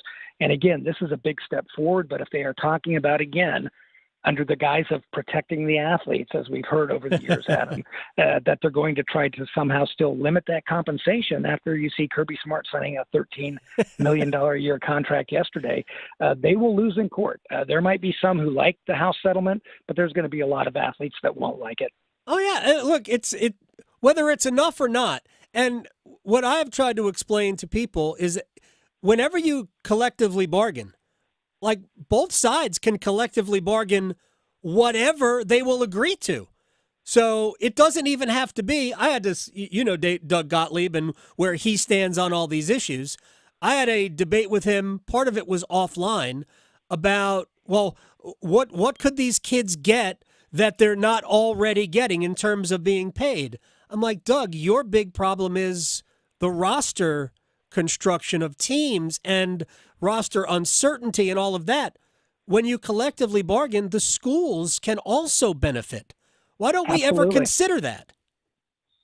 Yeah, it's a two-way street. I've often said that if the athletes sat down as a union or a representative body, I actually think they would agree to a one-time transfer exception. People are screaming about the transfer portal. I actually think if that's negotiated, I think the athletes would potentially agree to that, or maybe other transfer restrictions, and maybe even some type of restrictions on NILs prior to enrollment. I'm just throwing this out as potential options. Not that I'm for it, but the schools can actually benefit. And more than anything, what the Doug Gottliebs of the world want, they want consistent rosters so that their school can win and make money. And if they want to do that, negotiating with the athletes is the best way to make that happen. All right, so now Dr. David Ridpath is joining us here on the Adam Gold Show, past president of the Drake Group. How do we deal with different sports? How do you think we deal with football versus baseball versus track and field? Do the sports have to be dealt with individually? Yeah, that's another great point. I was in D.C. a couple weeks ago and had the opportunity to listen to and speak with Jeffrey Kessler, who's the lead counsel on the House case, and he and I are lockstep in this. Schools can sponsor as many sports as they want to. Again, when you're seeing the infrastructure and the money that's going in to football and men's basketball, maybe to a lesser extent other sports, there is money there to have as many sports as they want. But I've also said, why don't we look at maybe shifting the paradigm a little bit? Certainly at Ohio State, probably even NC State, they can support as many sports as they want and pay the athletes. They don't have to drop anything. And honestly, adding sports helps the bottom line of the school more than anything with enrollment. But schools like Ohio University, perhaps we play at a different level that we can afford and sustain. And perhaps maybe even some of our sports are maybe at an enhanced club level, or what we'd call a Division III model, if you want. I've always said that schools should be able to pick and choose what level they want to play at. Personally, and I think you know this, Adam, Ohio University could be competitive with any other school in the country in a few sports. Why not let them say, look, these are going to be our 5 or 6 sports that we are going to try to be competitive with Ohio State, with NC State, UNC, and others. But then the other ones are going to be, say, a Division II model or a Division III model or a combination thereof. Why do we have to have 16 sports at the Division I level to be a Division I sport, especially for a school like Ohio University, where our entire athletic budget is only a third of what the Ohio State football budget is? Those are the things that need to be reconciled. And honestly, Adam, championships are championships, regardless of what level you play at. So play at a level you can afford to sustain, and look at maybe doing sport-by-sport governance. There's many ways to go here, but we just have to think outside the box. I have two. I have way more than 2 questions, but we don't have time for a lot more. Dr. David Ridpath is joining us here. So before you mentioned, schools can have as many sports as they want, and they can afford to pay the athletes, all that. Why do athletic directors, especially, try to scare people by saying, if we have to pay football players, then we're going to cut sports? It's a complete scare tactic. Title IX and those things are rolled out candidly when convenient. Adam, you and I have been around long enough. Look, people don't even talk about the stipend on top of the scholarship anymore, which has been around for over 10 years. Right. That was supposed to end college athletics, according to Jim Delaney, according to Gordon Gee. They said that was going to end college athletics. Then it was going to be then NIL. It's kind of like the old Colonel Gaddafi when he was in Libya. You cross this line, you die. And he kept moving the line. So I've heard the gloom and doom. And every time something happens, The money is found. They're able to sustain all the sports, even add sports if they want to. It is a complete scare tactic. And right now, it's one that, candidly, people still buy into. But Jeffrey Kessler said it correctly. Schools that can afford to pay players will. Schools that cannot, and they can justify that, won't have to pay them. And there's going to be a further separation, and that's okay. Ohio University is never going to win the college football playoff, and that's okay. We can win a championship somewhere else, right? Now, we can be competitive in men's basketball, women's basketball, volleyball. We've proven that. And again, our Olympic system is largely, dependent upon the college athletic system. We're not going to let track and field die. We're not going to let men's swimming die, or else we'll figure out other ways to support it as a country. At the end of the day, we're going to move on as a country. We're not going to go to the Olympics and say, guess what? We can't compete. We only have football and men's basketball now in this country. I think people need to get a grip. Jim Delaney also is the man who threatened that the Big Ten would go Division III in football if athletes started getting money. I know. Yeah, it's really laughable when you hear that. And that's what I tell people is really sit down and look at it. Again, as I mentioned, Georgia just came up with a $13 million a year contract for Kirby Smart. Don't tell me you can't pay the athletes, and don't tell me you can't pay the athletes in all your sports. All right, final thing, because you mentioned Title IX. How does Title IX fold into all of this and when we're talking about athlete compensation? And I know you kind of brushed on it, but there's a lot of people who throw Title IX out there almost as like a threat of some sort. But how does Title IX work? Well, Title IX is still going to apply in many ways, but there is some legal debate on this, and I'm actually one who's involved in this debate. But let's put it kind of in practical terms that everybody would understand. If there's a free market and women athletes have access to that same free market, and they're being promoted the same, they have the same opportunities as male athletes do at the school, you're going to see female athletes, as with NILs, really capitalize on that. I think beyond a shadow of a doubt, Caitlin Clark would have been the highest paid athlete at the University of Iowa this year. Yes. Right? And other female athletes there would have probably been very highly paid. Livy Dunn, for instance. Oh, my God. One of the highest paid at LSU, even though LSU is a football-centric school. So if women have access to that same market, technically, and again, this is more of a legal question, but many smart lawyers have told me that, it doesn't have to be equal then. Right? Mm-hmm. What has to be equal is, again, the opportunities, the locker rooms, the travel opportunities, those types of things. You can't put your women's team on a bus and you're chartering your men's team. Right. You can't do what the NCAA did just 3 years ago, having an elite weight room for your male athletes, and then, just a dumbbell rack for the females at the NCAA March Madness tournaments, those things.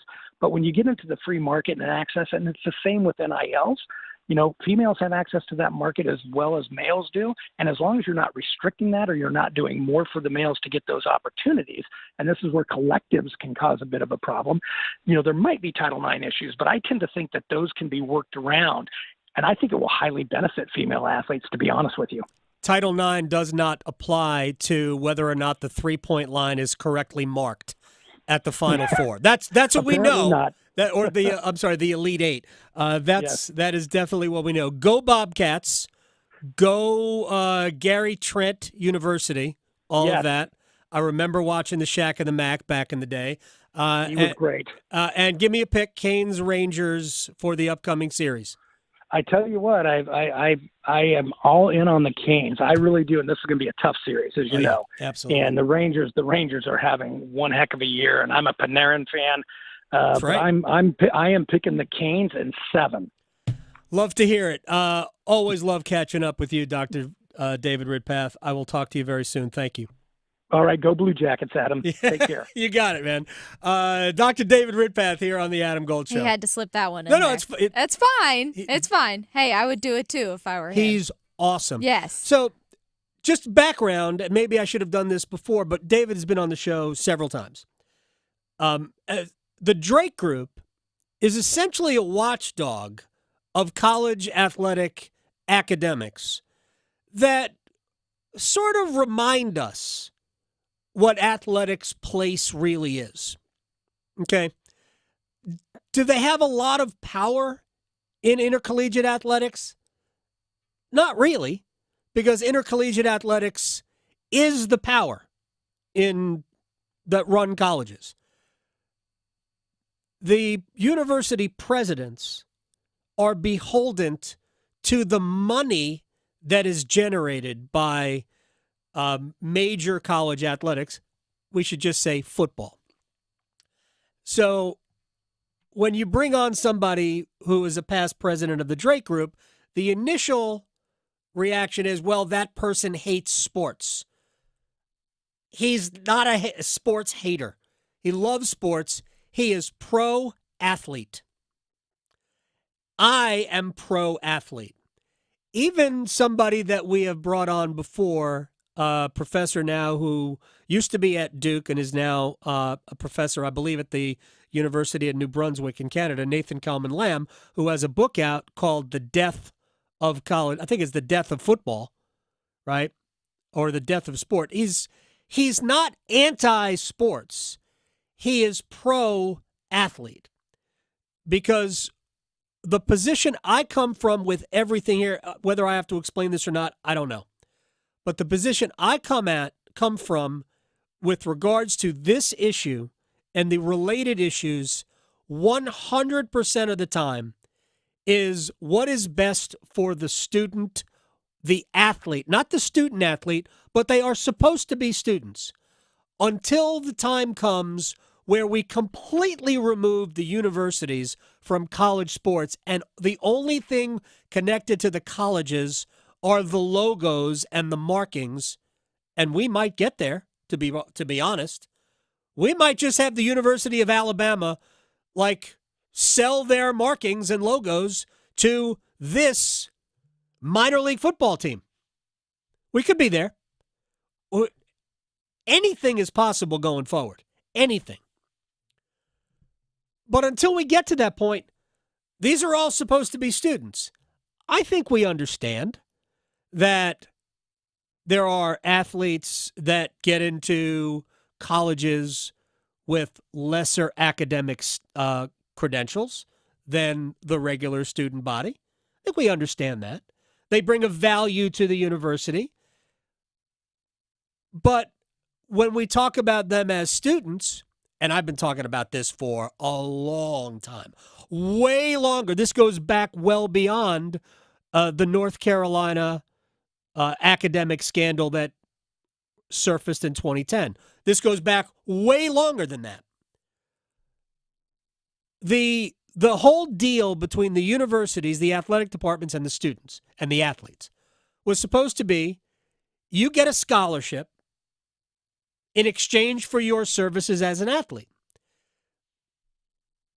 As they were making more money and more money and more money and more money, and that's why we're here. Probably should have gone to that in that direction with Dr. Ridpath.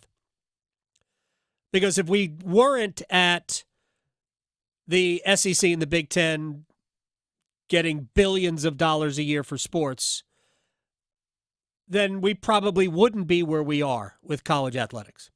If it wasn't big business like it is, I mean, billion-dollar industry, not only the universities, but the media companies that hold the rights. So if it wasn't worth billions, we wouldn't be here. But we are in a position where this is where it's gone, and this is what has to change. Anyway, I am always about the benefit, whatever benefits the athlete. So, employee status, compensation. Hey, just to finish the other thought about the scholarship, the deal has never changed from the university standpoint.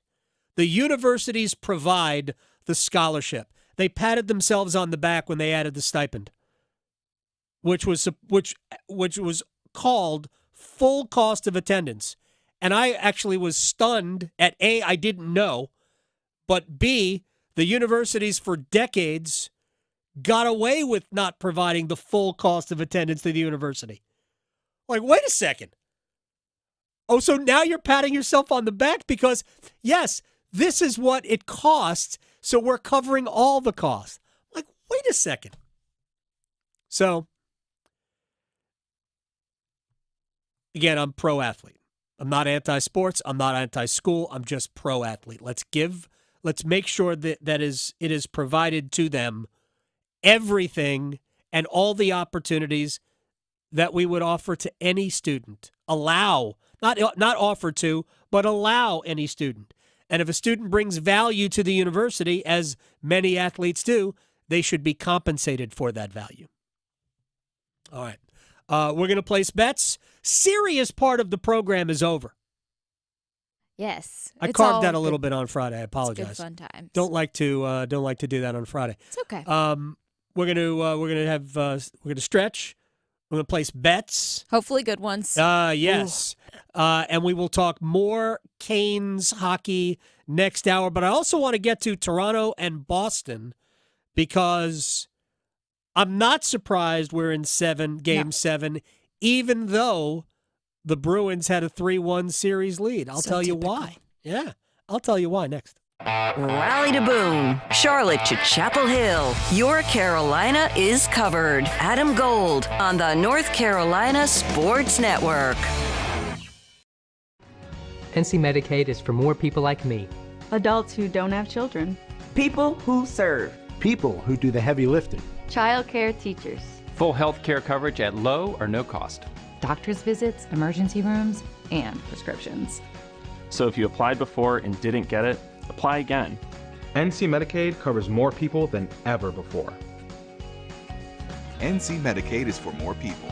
See if you qualify at medicaid.nc.gov. The Body Armor State Games are coming to Charlotte this June. Registration is open to athletes of all ages and skill levels in 25 different sports. The Body Armor State Games features 13,000 athletes and 700 teams. Don't miss out on North Carolina's largest sports festival of the year. Visit bodyarmorstategames.org today. The Body Armor State Games are proud to partner with Truist, Harris Teeter, and Blue Cross and Blue Shield of North Carolina. If you pay your city or town for electricity, you live in a public power community.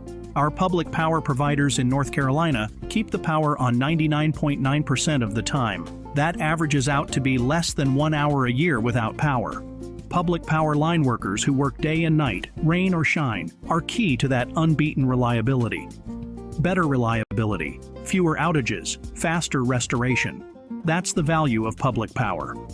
Learn more at electricities.com. Hi, Darcy the Cow here for Black Cow, the mature manure. Get a better looking lawn with Black Cow. Apply to your lawn as top dressing and get 10 times more nutrients than topsoil. Black Cow will feed your lawn, your flower beds, and vegetable gardens for up to 3 months. Oh yeah, everything grows better with sun, water, and Black Cow. Black Cow, the mature manure, Black Cow. Think earning a degree is out of reach? Well, if you're a North Carolinian from a household making $80,000 or less, it's time to think again.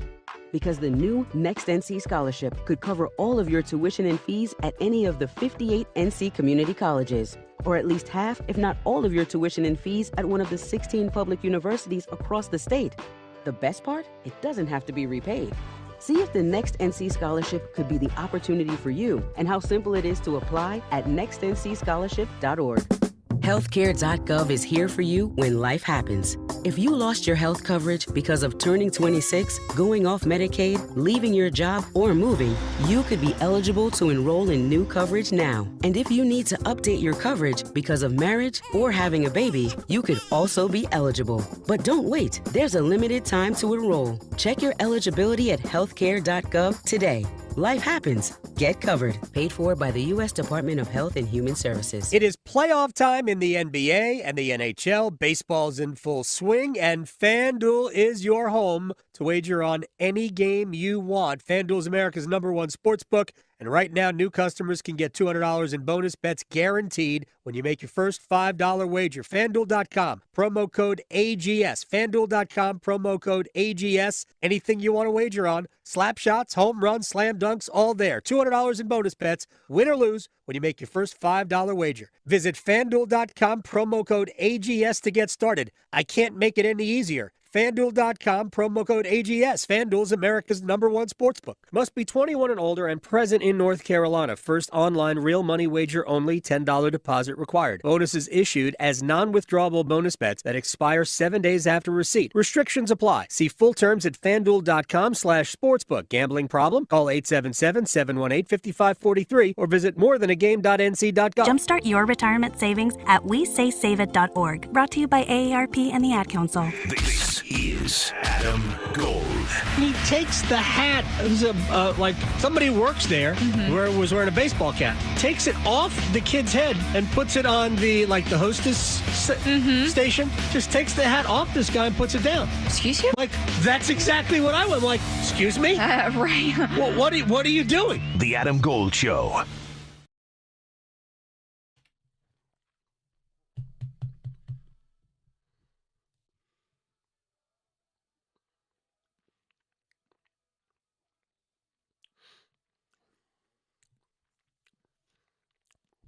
It's the Adam Gold Show.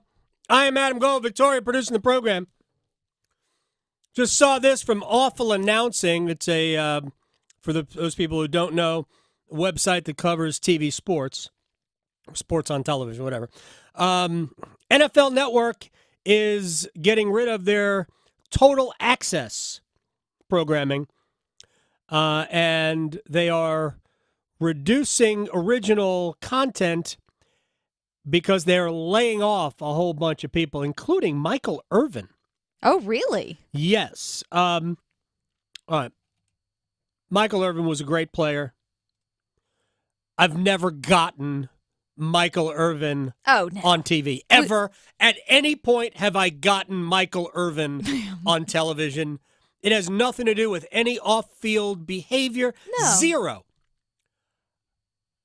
Just because you're an athlete doesn't mean it can translate on TV. I'm just missing it. Yeah. Yeah. So, yeah, he was laid off. So, but there's a lot of layoffs at NFL Network, and I don't know the extent. I don't know who, other than I just saw Michael Irvin was one of them.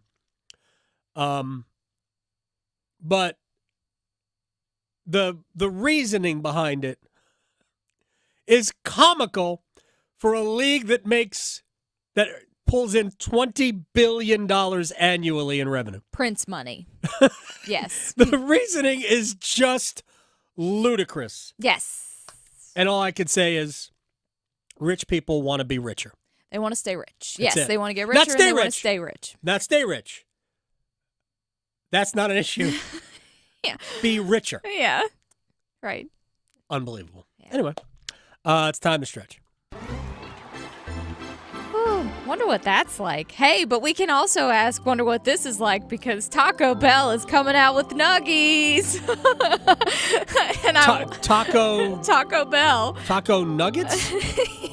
Like little teeny tacos? I would love to see Andy Reid endorse this now that he's like the nuggie guy, because this would be hilarious. I'm on board with little. I know, right? Little mini tacos. I think that would be adorable. Absolutely. But what they're doing is they're calling these crispy chicken nuggets are going to be in Houston for this month, because they're going to test it out. They might spread it out to Minneapolis. But what they're doing, and you might wonder, like, why chicken nuggets is not, quote, like Mexican food, because people who go to Taco Bell, it doesn't matter. It's not. Like, it's Mexican-American food. It's whatever. Doesn't matter. Yeah. Why do we care? So what they're doing to make it seem more, taco-ish? Yes. They want to infuse it, or what they do is they infuse it with, like, a jalapeno buttermilk marinade, coated and crusted in crushed up tortilla bits, and you get one of two sauces, a quote Bell sauce or a jalapeno honey mustard. Okay. So there you go. I'll take go. whatever. 5 of these could be $4 or 10, 7. No word if it's going to be nationwide just yet, but that may be to be determined.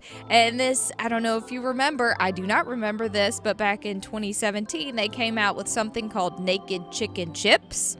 Don't remember this. These were triangle chicken nuggets that they dipped in nacho cheese. Sounds delicious to me. They discontinued it. Fans were big mad about it. So now I guess that's why they're coming up with these new chicken nuggets. All right, then. There you go. If you're hungry, that's what Taco Bell's working on. And there is actually a science because, with it getting warmer outside, I saw this article and thought, there might be some indulgence this weekend if you're like mowing the lawn. It's going to be hot out. What's a great thing to drink after you've been mowing the lawn all day or doing yard work? Beer. Yeah. Well, yeah. And there's actually a science behind why beer tastes better cold. I was fascinated with this. So it all comes down to how alcohol behaves at different room temperatures. Shape of water and ethanol molecules make a big difference, science, yada, yada. Basically, when beer is cold, more of the molecules arrange themselves in chains, which help you taste the ethanol a little more than you would if it was warm. Plus, warm beer is gross. Like, nobody wants sock water because that's what it tastes like. Right. So it's more refreshing that way, and they actually have it down to a science. 41 degrees is the exact temperature where they say it's the best, which is also... Beer? Yes. My refrigerator is at 38 degrees. And they said most refrigerators are at 41 degrees. Anything above or below is where it, kind of goes off the scale of being Wrong. the best. But, hey, I know, for me, if it's cold. I can tell the difference in a degree. Oh, really? Yes. Oh, wow. I need just before slush forms in the beer. Yes. That's where I need it. Yes. I need it there. I kind of feel like that's how I am with milk. If I'm having a freshly baked cookie, it's got to be almost a slushy. It's easy. It's much easier to detect milk that isn't at 38 degrees or lower. I kid you not. Yes. And by the way, I pour beer into a frosted, frozen glass. You're doing it well. Yeah. You're doing it well. the two beers a month I have. Well, hopefully we can place some bets well. Let's go. Place your bets. Here we are. I bet you slice into the woods $100. Gambling is illegal at Bushwood, sir, and I never slide. Okay, you can owe me. I owe you nothing. All right, let's do this. Oh, my gosh. The Bruins and Preds bet. My Bruins bets were awful yesterday, so hopefully I'm going to redeem myself today. Vancouver Canucks are going to be in Nashville taking on the Preds. It's going to be a fun game, I think, and I think Forsberg is going to be an anytime goal scorer at home, plus 115. All right, I'm just going to give you winner and over and under in the two hockey games. Let's start with the game that will be played first, the one in Nashville. Nashville hosting Vancouver. Give me the Predators under 5.5 goals plus 225. Yeah, okay. My next one, which you're going to next, I'm sure, Dallas Stars in Vegas taking on the Golden Knights. Anytime goal scorer. I may or may not have real money on this one as well. Jack Eichel, anytime goal scorer plus 180. All right, Vegas will force a Game 7 at home. Vegas under 5.5 goals plus 270. Ooh, okay. And I'm so sad I haven't done any videos the past couple weeks because we've had hockey playoffs and I just have no time. UFC. Oh, wow. 301 is this weekend. Main event, Alex Petranja versus Steve Urseg. Give me Alexander to win by the points, plus 230. All right. Now, we have one Premier League match. Everton, who has been actually playing really well. Luton, not going to stay up, but fighting. I'm just going to do an anytime goal scorer.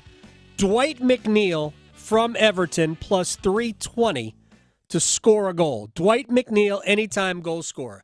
Wall of Sound coming up. You'll hear Patrick Beverley show his rear end in the locker room after the Bucks loss. Next. Going beyond the box scores. Adam Gold on the North Carolina Sports Network. Hey, I'm Tim Donnelly from 99.9 The Fan. And I'm Brian Murphy from WRAL News. Sports betting is finally legal in North Carolina. Getting to this point, in this state, wasn't easy. How it happened is a backstory worth telling, and that's what we're going to do in a new season of our podcast, A Brief History of Triangle Sports. The podcast is out now. Follow A Brief History of Triangle Sports on Apple Podcasts, Spotify, or wherever you get your podcasts, or on YouTube.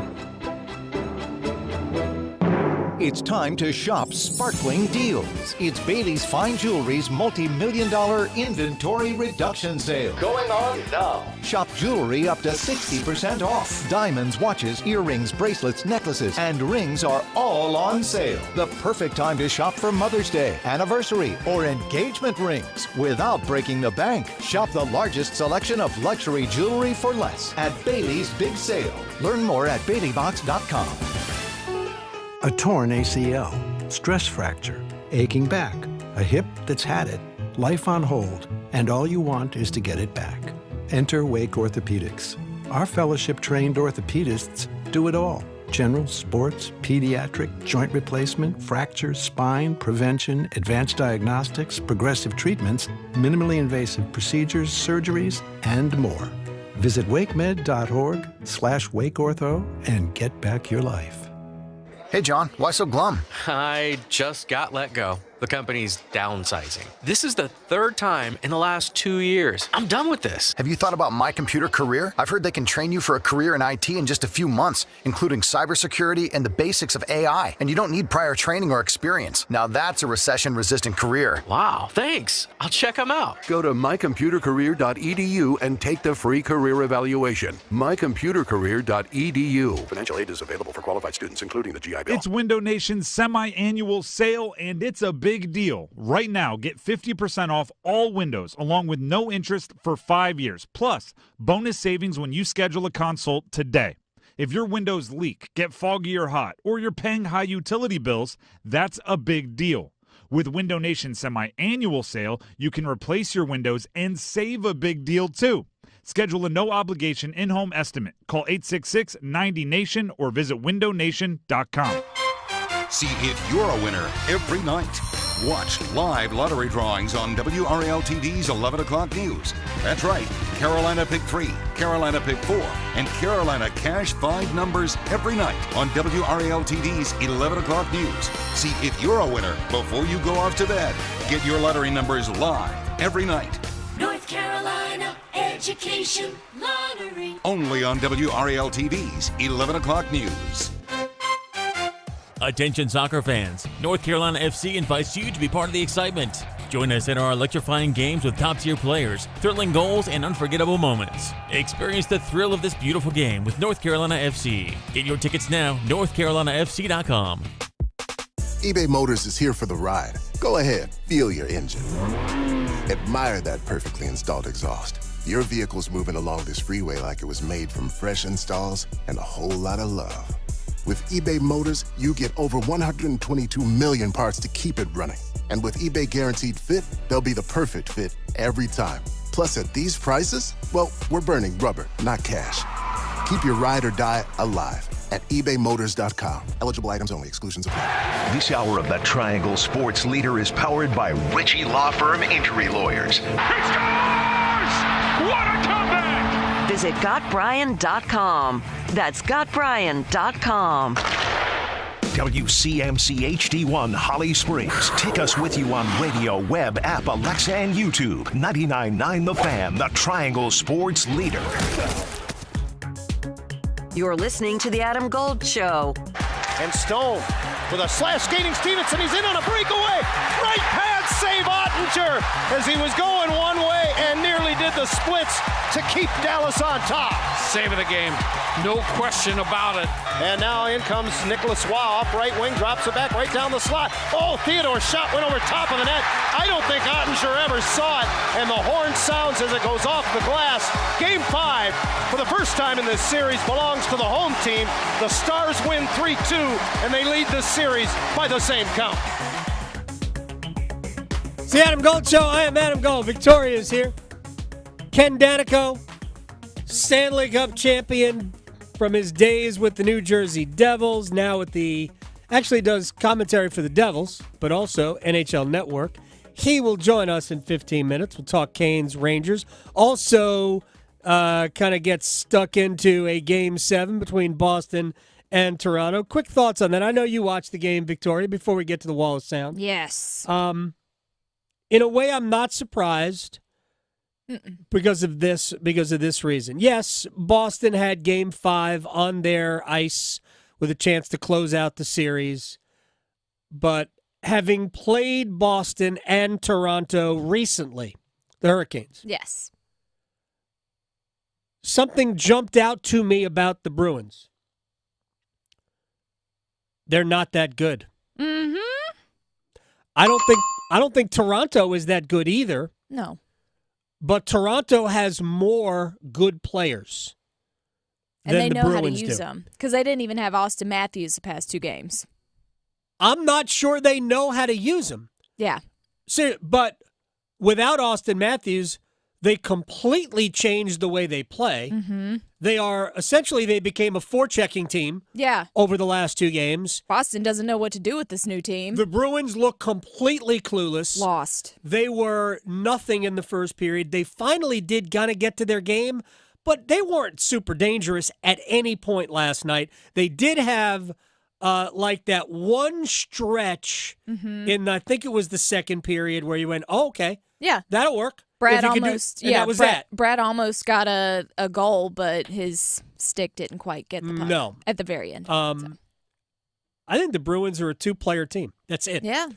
This is not to say that Jake DeBrusk or Charlie Coyle or even Trent Frederick are not good players. They are good players.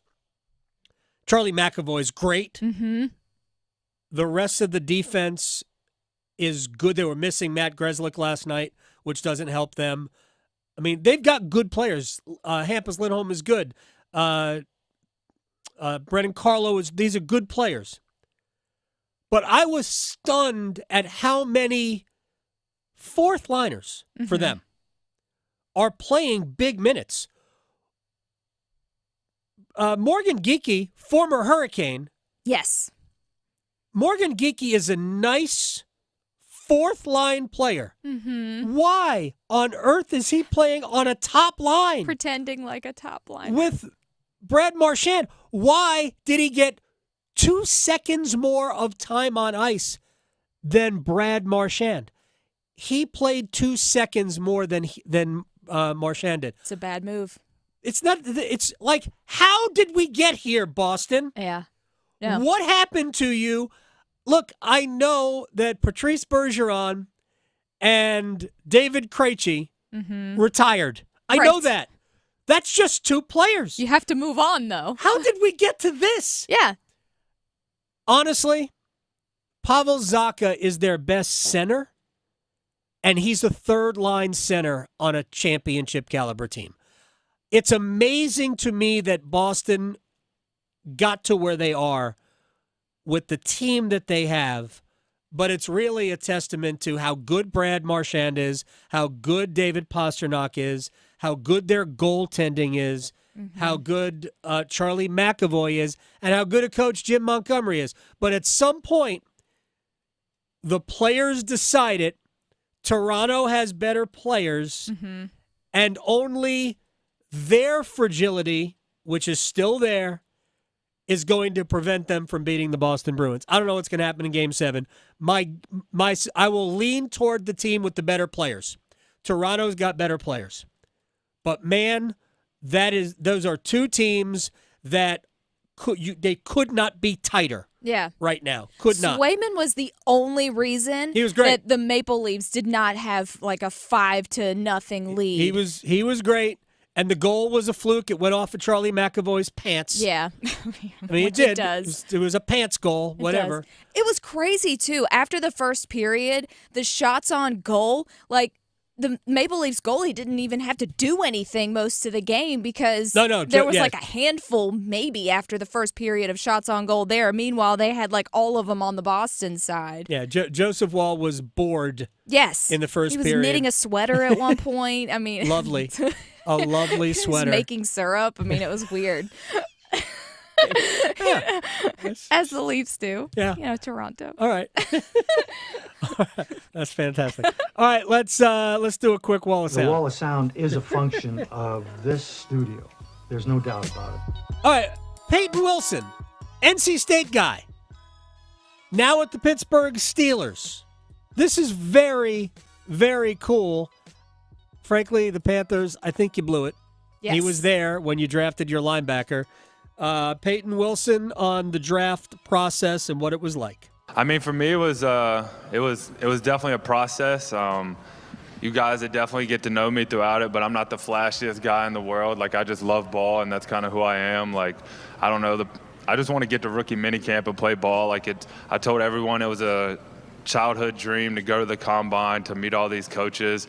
But at the end of the day, like, I can't wait for rookie minicamp and to get back to playing ball.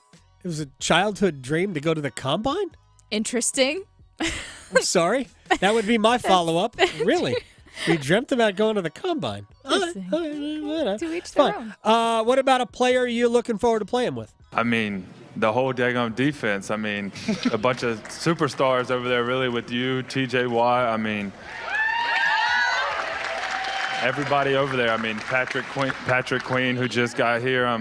I literally just can't wait to, like he said, I can't wait to get around the vets and just literally just soak up all the knowledge and try to become the best player I possibly can. How about our guy Alex Highsmith? Come on. I know, he forgot that. What about our guy Alex? Shouts to Alex and his dad. All right, good for Peyton Wilson. All right, now, this happened last night after the Milwaukee Bucks lost to the Indiana Pacers. So Patrick Beverley he plays for the Bucks, and he plays. And he has a value as a depth player, as a rotation player, as a defensive agitator on any team. On a good team, he probably plays a bigger role. On a bad team because, well, he would have to. And the Bucks have injury issues, so he was going to play a bigger role. But the Bucks lost. Beverley had a decent game, 16 points, I think, something like that. Anyway, after the game, he is being asked questions by the media, and he did not want to answer the question of an ESPN, and I'm air quotes here, female, because that's how it was presented, female reporter. Here. Oh, excuse me, I'm sorry. Yeah. Before I finish. Yeah. You subscribe to my pod? Do I subscribe to you? I do not. So you can't interview me then. No disrespect. Well, Jamal is here. You subscribe? Okay, cool. Yeah. That's cool. Yeah. You don't subscribe to my pod? So you can't interview me? Did everybody there subscribe to your pod? Exactly. He didn't ask everybody else. Yeah, well, apparently Jamal, who the reporter was referencing, apparently Jamal does. I cannot interview Patrick Beverley. Right. I do not subscribe to his pod. And I guess I never will. You will never? No. You will never get the opportunity to interview Patrick Beverley, which is certainly fine by me. Yeah, it is a thing that you can't do. I will lose no sleep over that. No disrespect. But I'm going to be disrespectful. That was disrespectful. Mm-hmm. She was also not allowed to keep her microphone there, right? He wouldn't answer other questions. So, Patrick Beverley is a clown. We knew that anyway, but he is a clown. He proved it. And kind of disappointed that the assembled media didn't go, yeah, we're good, and walk away. They should have. And walk away, which maybe Patrick Beverley wanted, which would be fine. But you know what Patrick Beverley really wants? Attention. Yep. Ding. He wants attention. Mm-hmm. And if you don't give people what they want, what they really want, they don't know how to act. Yeah. So if everybody had just walked away, that would have been the best statement. But there's a lot of people that don't really care. Yeah, So it's very true. That is very just sad. Very sad. Too bad. All right, we have to break. Ken Danico, he will join us. NHL Network, New Jersey Devils, great Stanley Cup champion on the Canes and the Rangers, Boston, Toronto, and the West. All of that next. Going beyond the box scores. Adam Gold on the North Carolina Sports Network. Canes fans, game on. Let's go Canes! Let's go Canes! It's the Stanley Cup playoffs. Let's go Hurricanes! Go Canes! Let's go Canes! Get Drexel with a second try. Swayman can't see it. They score! Rebound score. Seth Jarvis. What a save by Anderson. Ride with us for every heart-stopping game. 99.9 The Fan, the Triangle Sports leader. Hey, it's Adam Gold from my friends at FanDuel, America's #1 sports book, with this reminder that if you sign up right now using my promo code, FanDuel.com, promo code Adam Gold, we're sending you $200 in bonus bets. Guaranteed. Win or lose if you make your first $5 wager. And how about the Hurricanes to lose game 1 but win the series? That could happen. There's value there. We think the Hurricanes are going to win the series. I'm not so sure about game 1, but what do I know? I lose all the time. FanDuel.com, promo code Adam Gold. Sign up today, $200 in bonus bets guaranteed when you make your first $5 wager. And that is why FanDuel is America's #1 sportsbook. Must be 21 and older and present in North Carolina. First online real money wager only, $10 deposit required. Bonuses issued as non-withdrawable bonus bets that expire 7 days after receipt. Restrictions apply. See full terms at FanDuel.com/sportsbook. Gambling problem? Call 877-718-5543 or visit morethanagame.nc.gov. And the best artist with the best new scratch-offs, Mr. First Tuesday! Wow. I'm so proud my music is bringing luck and joy to so many people. First, I'd like to thank those who invented the calendar, and to all the First Tuesdays many years ago, and to all scratchers out there. No matter if you use your nail or a coin, we all share the same First Tuesday love. First Tuesday kisses to you all. New scratch-offs every first Tuesday of the month. Must be 18 to play. Problem Gambling Helpline, 877-718-5543. They say consistency is the key to success. They weren't wrong. So how about grabbing a beer that's consistently smooth, consistently refreshing, and consistently light? You might just find that the road to success can be pretty enjoyable. Michelob Ultra, the perfect balance of taste and refreshment, and only 2.6 carbs and 95 calories. It's only worth it if you enjoy it. Enjoy responsibly. Anheuser-Busch Michelob Ultra Light Beer, St. Louis, Missouri. Sick of being upsold at gyms? My guy, you're currently a base member? For $90 more, I can upgrade you to our Shred membership. For $130 more, you'll be a Swole member. And for just $300 more, you'll reach Sweat Platinum. At Planet Fitness, you'll get energy without the upsell. Never pushy, always free fitness training and equipment for every workout. It's fitness that fits your budget.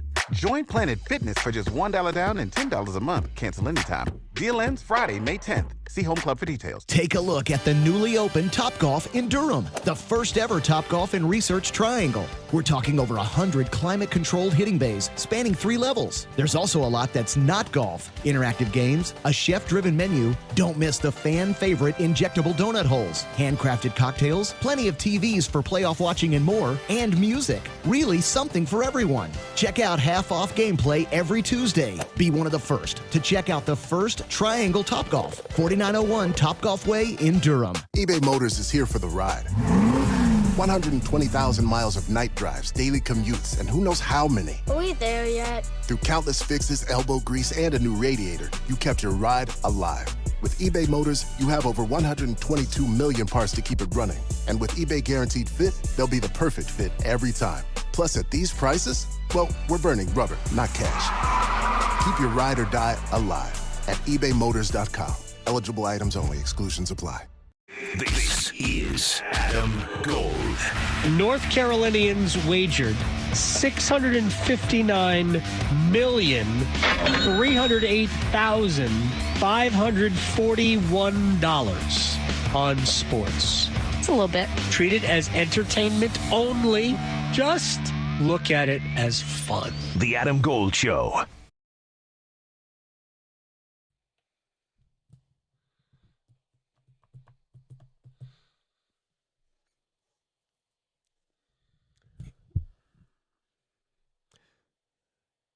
It's the Adam Gold Show.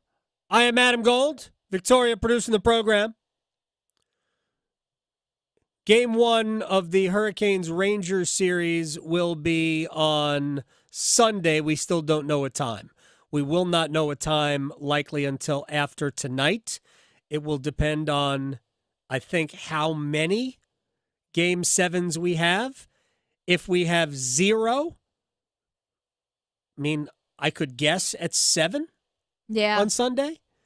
If we have 2 Game 7s.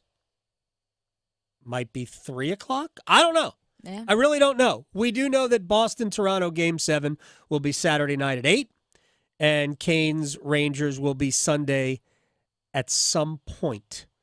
By the way, the Hurricanes renewed their affiliation with the Chicago Wolves. They did. Right.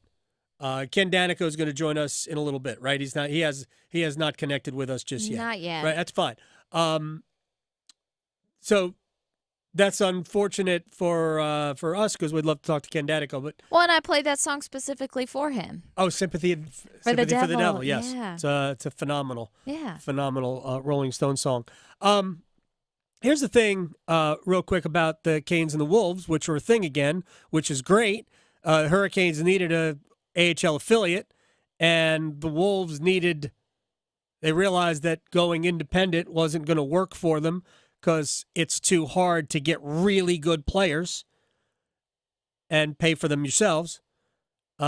When the team that, can provide, I don't know, like half your roster of prospects might also help.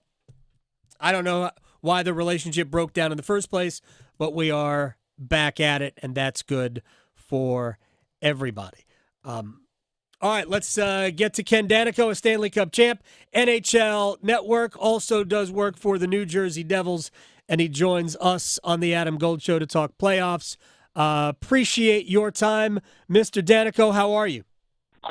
I'm good. Pleasure to be on with you, Adam. How's everything? Everything is good. We're excited for the Canes and the Rangers, so I'll just give you the the blank canvas. Do these? I mean, what is your read on a series that looks like it has 2 almost identical teams? Yeah, I think that's somewhat of an accurate assessment. It should be a great series, and obviously that's what we want this time of year. Right. And we know the Rangers, and including the Hurricanes, have been contenders the last handful of years, and they want to get to that next step. So which one's going to prevail? Well, we wait and see. But for me, if you're asking me where there's some edges, either way, do I think Carolina's still a little better structurally, defensively? Yes, but the Rangers have improved in that area tremendously. I'd probably give the New York Rangers a little edge on the higher-end talent, even though Carolina might be a little deeper in depth. It's close. So that's why we're saying this is going to be a tough series. Goaltending edge, maybe a touch to Shesterkin in New York, even though Anderson has been playing great. That doesn't always play out when we talk about edges where teams have it. So it may come down to the 5-on-5 where both teams have excellent special teams all season long. Yeah. So that's kind of a wash. 5-on-5, the Rangers haven't scored as much or created as much offense even in the first round against the Capitals. And let's face it, for New York, I don't think their playoff starts the second round. That's taking nothing away from Washington. They did what they had to do. But for all intents and purposes, they were the worst playoff team in years as far as making the postseason. And the Rangers dispatched with them. I didn't think relatively easy. I didn't think they played their best.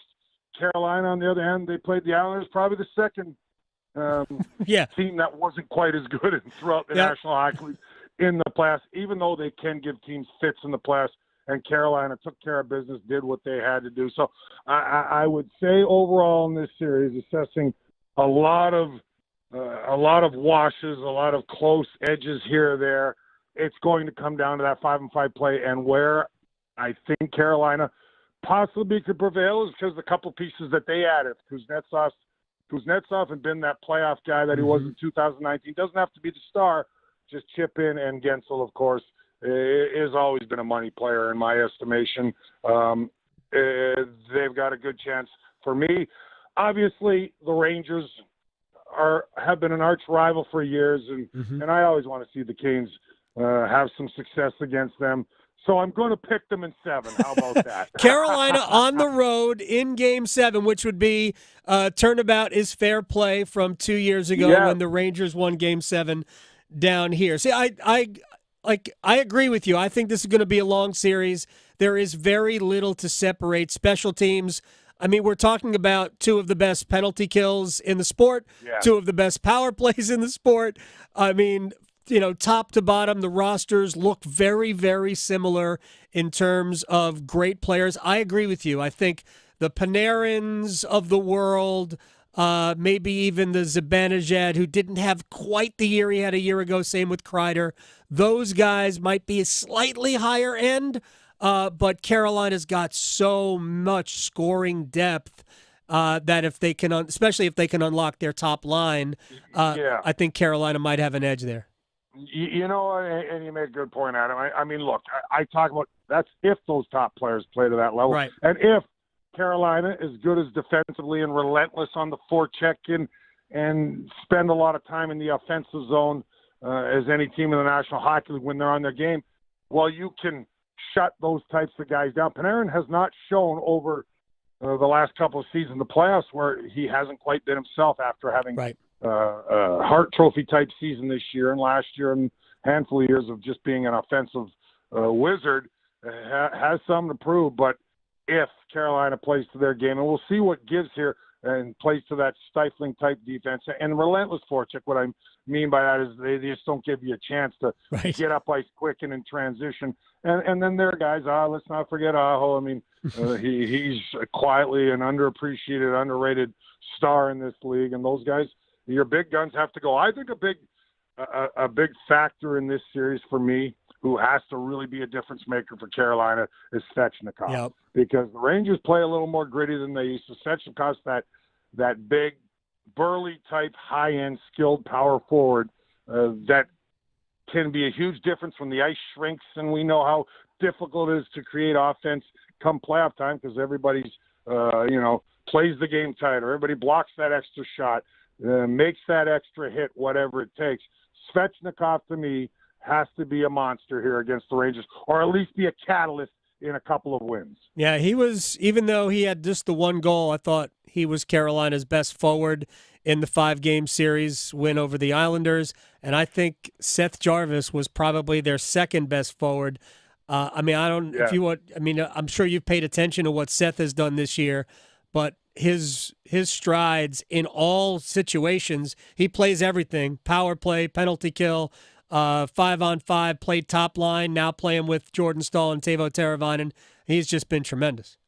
No, well, you know what? There's certain young guys that just don't take as long, and I say that from – we always say you need experience to be a winner and be a playoff player, and it takes some younger players longer than others because it can get overwhelming. And then there's certain guys with clutch genes, and he's that guy that has what Jarvis has, that clutch gene of, the moment's never too big. I look at Dallas and Wyatt Johnson, Stankoven, those guys in the same kind of mold of that, where it just doesn't take them as long. It don't matter what situation you put them in, whether it's junior, whether it's college, whether it's the National Hockey League, they just know how to get it done, and they don't feel the pressure maybe as much as some other young players do. I will say the former Carolina Hurricanes for the New York Rangers has been an absolute stud as well, and that's Vincent Trocheck in New York. And he's kind of the counter to Jarvis because he plays in every situation for the New York Rangers. And in fact, in the deciding game, I don't know if you saw this, and I like these stats, he had more minutes played, just over 22 minutes, than any player on the ice, including defensemen.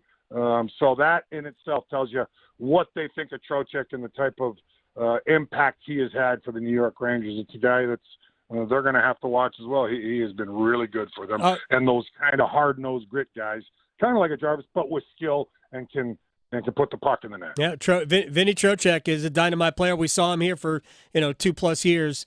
Loved everything about Trocheck. Hated to see him go. Carolina made a decision to go with somebody else at that position, which we can have a debate. That was whether or not that was a smart move. It was not.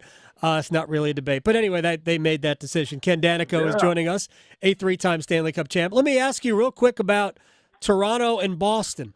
Actually, one more question about the Rangers. Just what are your thoughts on Matt Rempe, the player? Oh, boy. I thought we were going to escape that. Hey, look, I'm one of those guys, and I always preface, I get the playoffs are different. I get now this year, during the regular season, it seemed that the game turned back a little bit more with that intimidation and physicality, which I don't mind but I've also gone with the times, and I love the high-end skill, but we're never going to get away from it, which is a good thing from hey, this is a physical game. This is a tough game and war of attrition, as we like to say, especially come playoff time. So it's always going to be a part of the Rangers. It felt for years, and they're probably right.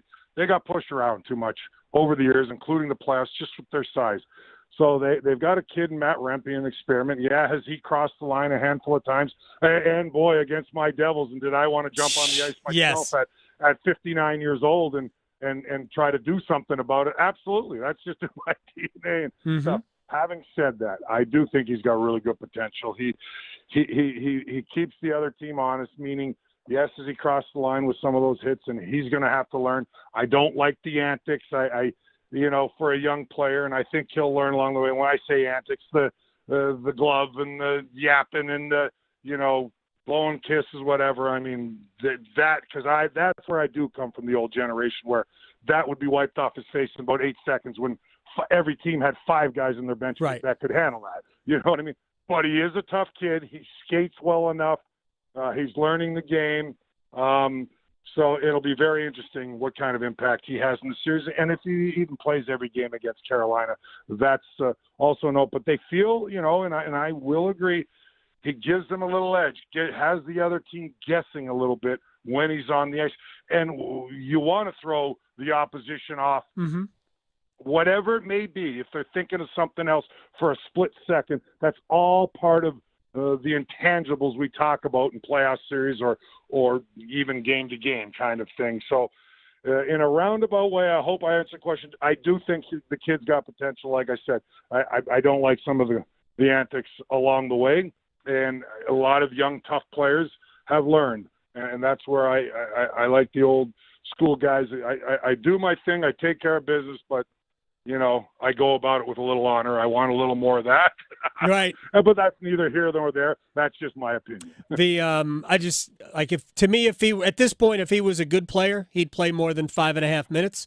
But right now, that's what he's doing, and I think he has really one purpose, which is to intimidate. And okay, I hope. And this, I would say, I said this going into the Washington series. I said it watching during the regular season. I hope nobody gets hurt, because I just feel like his whole purpose is to cause punishment, cause pain, and that anything that he does above and beyond that is secondary. And to me, that's not the sport. The opening goal in that series, so he did contribute. Regardless, having said that, and it's a valid point. You've got. Everybody's got opinions, but like I said, just having been through the wars, and I know the game's transition, but now that it's turned a little bit at times, come playoff time, the more things change, the more they stay the same. And I guess they still feel, and I'm not even sure he's going to be in every night, but the Rangers feel, as a lot of teams, you still want that little edge and have teams guessing a little bit. I'm not saying I agree, disagree, and I know, believe me, he put 2 of my Devils out. So and that is the knee-jerk reaction we had to have, and I was glad we went out and got a McDermott because we needed it. I know. I noticed it tremendously. He only plays 5 minutes too, but he's a great teammate. Yeah. And I noticed Jack Hughes, Nico Hischier. I didn't care who the Devils were playing. It was a difference. They knew Curtis McDermott was sitting there. You screw around and you're going to be in trouble, kind of deal. Whereas prior, I'm watching for a year and a half, watching Jack Hughes, Nico Hischier get taken advantage of consistently, just the jabs and extra hits and pushes. All of a sudden, when I watched McDermott being on the bench, it was a whole different story. I was amazed by it because I watched those things from my perch calling the games. And look, a guy like Rempe can also hurt you, and he's done that with bad penalties. Yep. So that's another thing that he's got to balance out, but might be in Carolina's favor from that perspective. Rempe's had 3 minor penalties in 4 games in the playoffs, so it didn't hurt him against Washington. That would probably hurt the Rangers against Carolina. Ken Danico, we'll let you go. I know you're a busy man. NHL Network, Devils color analyst. You guys will be back in the playoffs next year, so we'll see you during the year. Oh, you will be. Too good. Too good to not be in. So we'll see you not only during the regular season, but we'll see you in the postseason again. Sounds good, my friend, and always good to be on with you. Enjoy the series of the Rangers-Canes. Should be terrific. You will, and we'll check out NHL Network to hear you and see you, Ken. Thank you. Take care. You got it. Ken Danico here on the Adam Gold Show. All right, we'll come back. We'll talk a little bit about what's going to happen tomorrow night with the Bruins and the Maple Leafs. I've got 2 football notes that need to be brought up, maybe a third. On top of that, do you know what tomorrow is? Saturday. It is Saturday. Yes. It is the first Saturday in May, and in roughly 28 and a half hours, they will run for the roses. And we will get some analysis of the Derby field from a longtime horse racing reporter, Dick Girardi, who comes on with us before the Derby every year, it seems. So we'll do that coming up next. Serving it up hot and fresh every day. Adam Gold on the North Carolina Sports Network. Have you ever had a mammogram? I could never really afford one until now. New job with benefits? It's the same job with NC Medicaid. I heard they're covering more people. Well, you can earn more and still get NC Medicaid. Full coverage, low or no copays, prescriptions too. Was it hard to enroll? I went to the NC Medicaid website. Took a bit of time, but it's worth it. Are you anxious about the test? Not as much now that I have NC Medicaid. See if you qualify at medicaid.nc.gov. It is playoff time in the NBA and the NHL. Baseball's in full swing, and FanDuel is your home to wager on any game you want. FanDuel is America's #1 sportsbook, and right now new customers can get $200 in bonus bets guaranteed when you make your first $5 wager. FanDuel.com, promo code AGS. FanDuel.com, promo code AGS. Anything you want to wager on, slap shots, home runs, slam dunks, all there. $200 in bonus bets, win or lose, when you make your first $5 wager. Visit FanDuel.com, promo code AGS to get started. I can't make it any easier. FanDuel.com, promo code AGS. FanDuel's America's #1 sportsbook. Must be 21 and older and present in North Carolina. First online real money wager only. $10 deposit required. Bonuses issued as non-withdrawable bonus bets that expire 7 days after receipt. Restrictions apply. See full terms at FanDuel.com/sportsbook. Gambling problem? Call 877-718-5543 or visit morethanagame.nc.gov. If you pay your city or town for electricity, you live in a public power community. Our public power providers in North Carolina keep the power on 99.9% of the time. That averages out to be less than 1 hour a year without power. Public power line workers who work day and night, rain or shine, are key to that unbeaten reliability. Better reliability, fewer outages, faster restoration. That's the value of public power. Learn more at electricities.com. Hi, Darcy the Cow here for Black Cow, the mature manure. Get a better looking lawn with Black Cow. Apply to your lawn as top dressing and get 10 times more nutrients than topsoil. Black Cow will feed your lawn, your flower beds, and vegetable gardens for up to 3 months. Oh yeah, everything grows better with sun, water, and Black Cow. Black Cow, the mature manure, Black Cow. Need money for college? Well, if you're a North Carolinian from a household making $80,000 or less, then Next NC Scholarship could pay for more than half, if not all of your tuition and fees at any NC community college or public university. And it doesn't have to be repaid. We're talking at least $3,000 for community college or $5,000 for a public university and possibly more.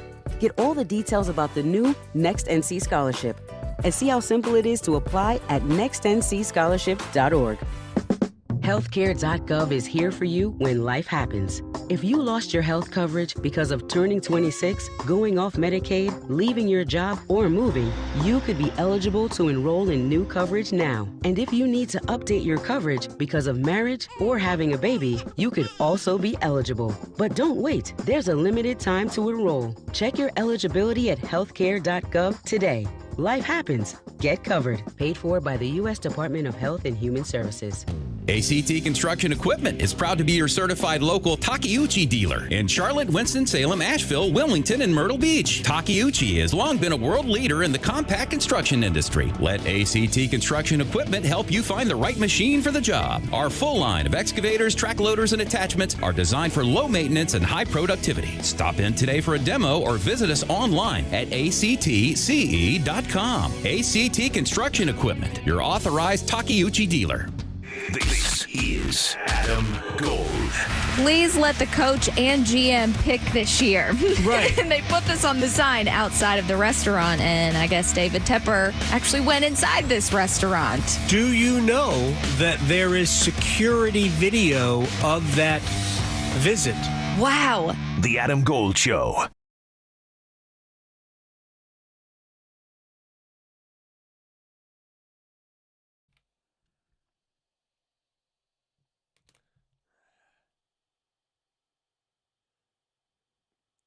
It's the Adam Gold Show. I'm Adam Gold. Couple of things before we talk Kentucky Derby with Dick Girardi, who joins us formerly of the Philadelphia Daily News. I don't know, like 3 decades, maybe more, covering horse racing. And it is this, the Derby, and if we have a Triple Crown run, the Belmont. Those are like the last times it's only times every year all year we talk about horse racing, which is a sport that used to be much more prominent and is probably, honestly, too dirty for the majority of people to really, get with anymore. It's a brutal, dirty, ugly existence. But the animals are gorgeous. I kid you not. And it's fun to watch them race. The Derby is the fastest 2 minutes in sports. All right, yes. real, and we're going to talk Dick Girardi in just a couple minutes. The Lakers fired Darvin Ham today, their head coach. It's amazing. They won a trophy this year. They won the in-season tournament. Right, exactly. Come on. What are we doing? It's everything. Look, ultimately, I believe that will be a big deal.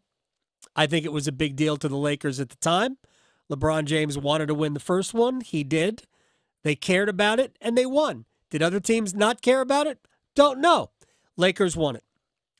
They bowed out to the Denver Nuggets in 5 games. Gentleman sweep there. Look, the Nuggets are the defending champions.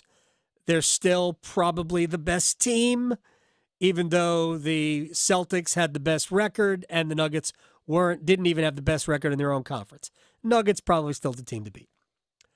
And I don't really know if Darvin Ham is the problem. But they made him the problem. And I know I said this at our staff meeting. I think I mentioned it on the air. J.J. Redick, who is a candidate for the head coaching job of the Charlotte Hornets, and we talked to Nada about this yesterday. I would not be surprised, shouldn't say would, will not be surprised when J.J. Redick is announced as the head coach of the L.A. Lakers. It's crazy timing. I will not be surprised. Yeah. It's not based on the fact that he's doing a podcast with LeBron James, but I think it does say something to me. Yeah, it doesn't hurt. And the podcast, which is, I try to remember the title, is Mind the Game or something to that effect. It's all designed to show you how much JJ and LeBron understand the sport, the game, the what happens on the court in situations, the psychology of it, the strategy of it, all of that. It's designed for that. That's the way it appears to me. They design plays. They talk about, look at this situation. This is why this happened. We tell people all the time, don't do this, yet they do this. I know he has zero coaching experience apart from coaching his kid in AAU ball, I think.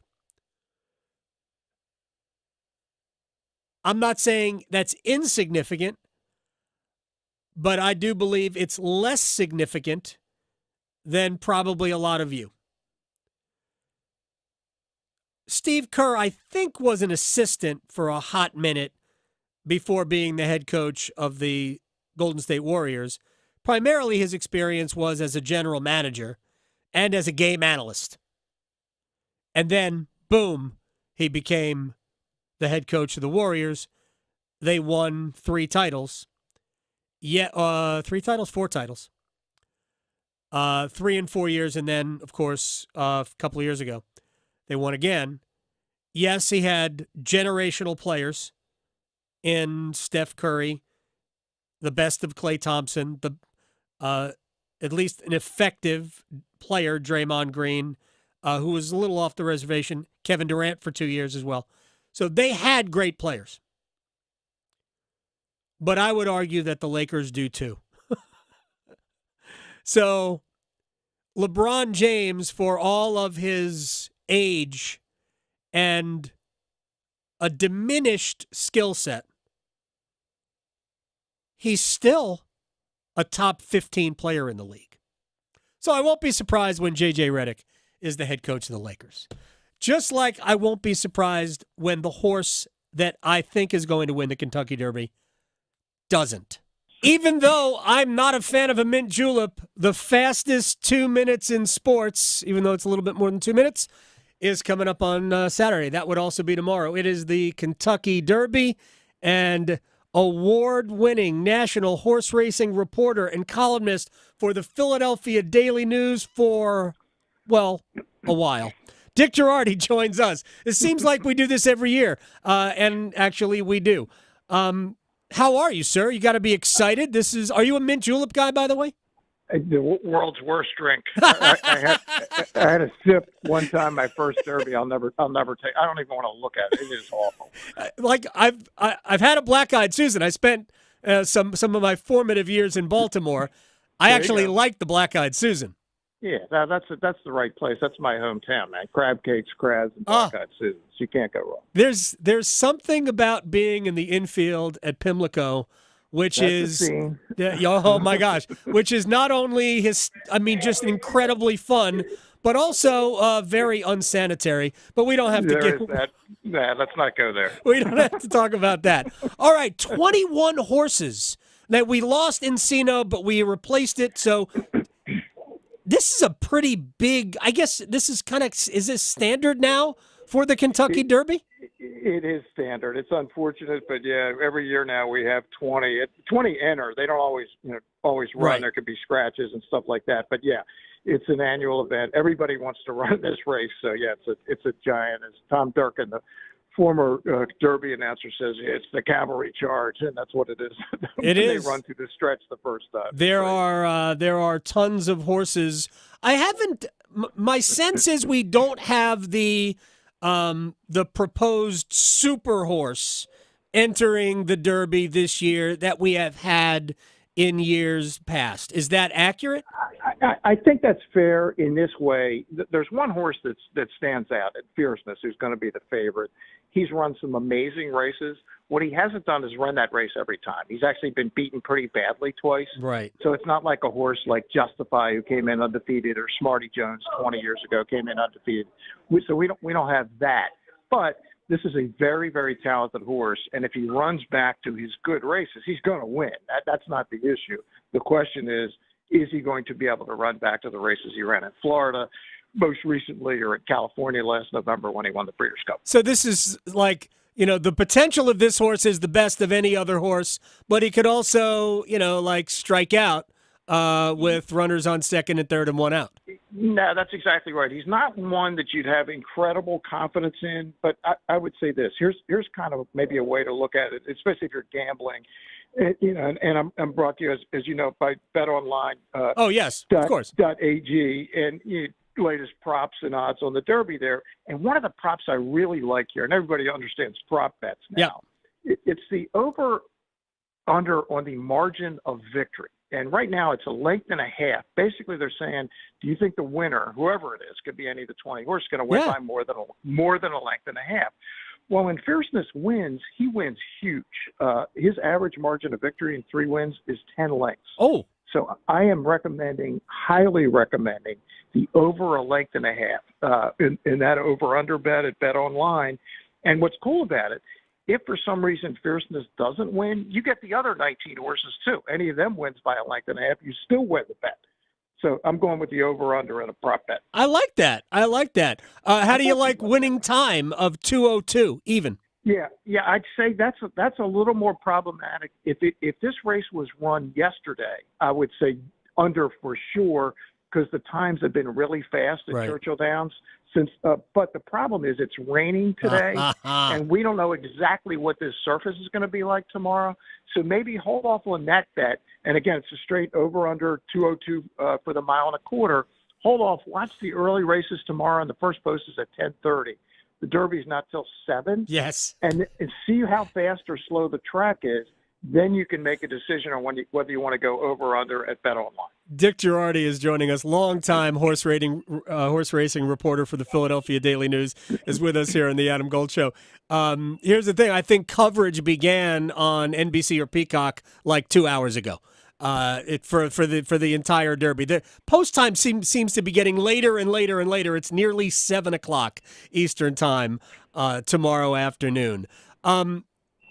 I know the Derby is the second longest of the 3 Triple Crown races. The Preakness is just a shade shorter.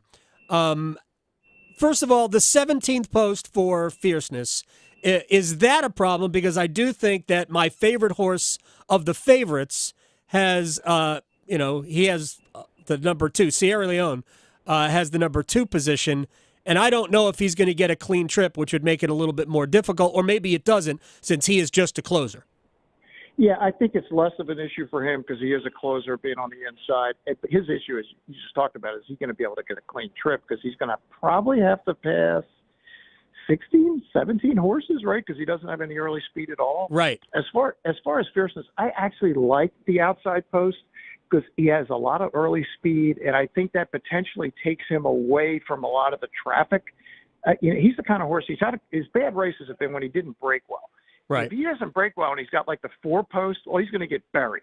But the 17, you can not break well, and you have a ton of time, almost 500 yards before the first turn to get back into the race. So I think that's less of an issue for him. I actually like that outside post. All right.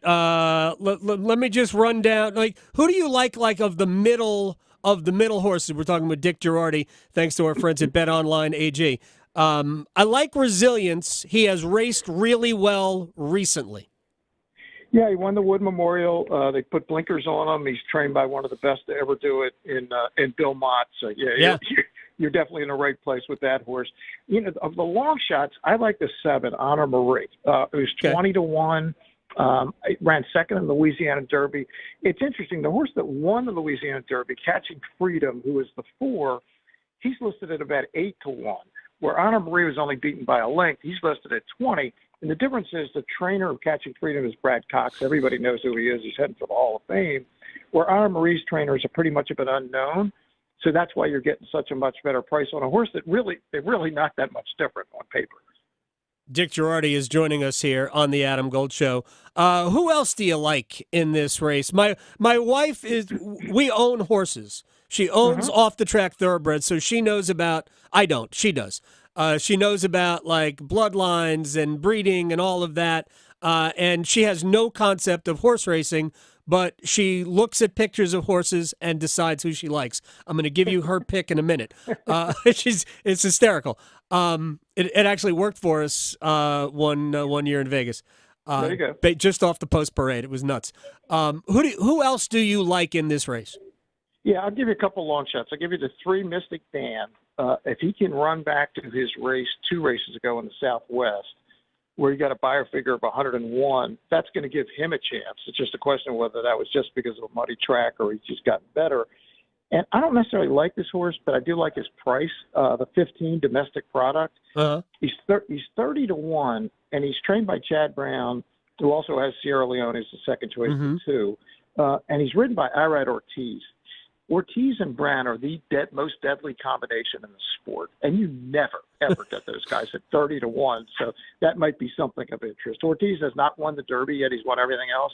He's going to win one. Maybe this will be the year. All right, so she said to me she loves Society Man. Well, I like the name. I hate to tell her it's not happening. But in fact, Adam, you can bet Society Man. One of the cool props at Bet Online. You can bet horses for last. He's 7-1 to finish last. Society Man. I think he's got a chance. He's got a real chance to be last. Do speed figures matter? I don't know why I know this, but I know the speed figures have come up on him recently. Yeah, no, he's gotten better his last 2 races, but he's still nowhere in the vicinity of a horse like Fierceness, who has dominant speed figures. Right. Going into the race. Hey, look, I hope he runs well for your wife, Adam, but I just don't see it. Like, she's not going to wager on it. She might watch the race. There you go. All right, So, as long as she's looking at it that way. oh yeah, she again loves horses. Again, we own. She owns. I shouldn't say we, although we are married. So it's really hard to. It's hard to separate, especially since I was in the barn this morning. So anyway, do you have a hat? Do you have a Kentucky Derby hat? No hats for me. No, absolutely not. Dick Girardi. Under no circumstances will I be seen wearing a hat at church today. Is Fierceness good enough to win all 3? That's problematic to me for a couple of reasons. One, Todd Pletcher, who has Fierceness, he's sensational. He's one of the best there is. But his 2 Derby winners, when they came back 2 weeks later in Preakness, could not duplicate their form at all. And he doesn't typically run horses back in 2 weeks, so that would be a concern. At least as big a concern is a horse named Muth, who won the Arkansas Derby, will be waiting for him at the Preakness, and he's a real talent. It might be better than the horses he's running against in the Derby, so that would run against him. But, if Fierceness obviously doesn't have to win the race, he's the most likely winner of the Derby. But if there's some like 20, 30, or 40-1 shot, then like Rich Strike at 80-1, they're not winning the Triple Crowns. I'd say it's unlikely we're going to get the Triple Crown winner this year. Dick Girardi, former Philadelphia Daily News horse racing columnist, reporter extraordinaire. Thanks to our friends at Bet Online AG. I appreciate your time, sir. I know we will talk with you again.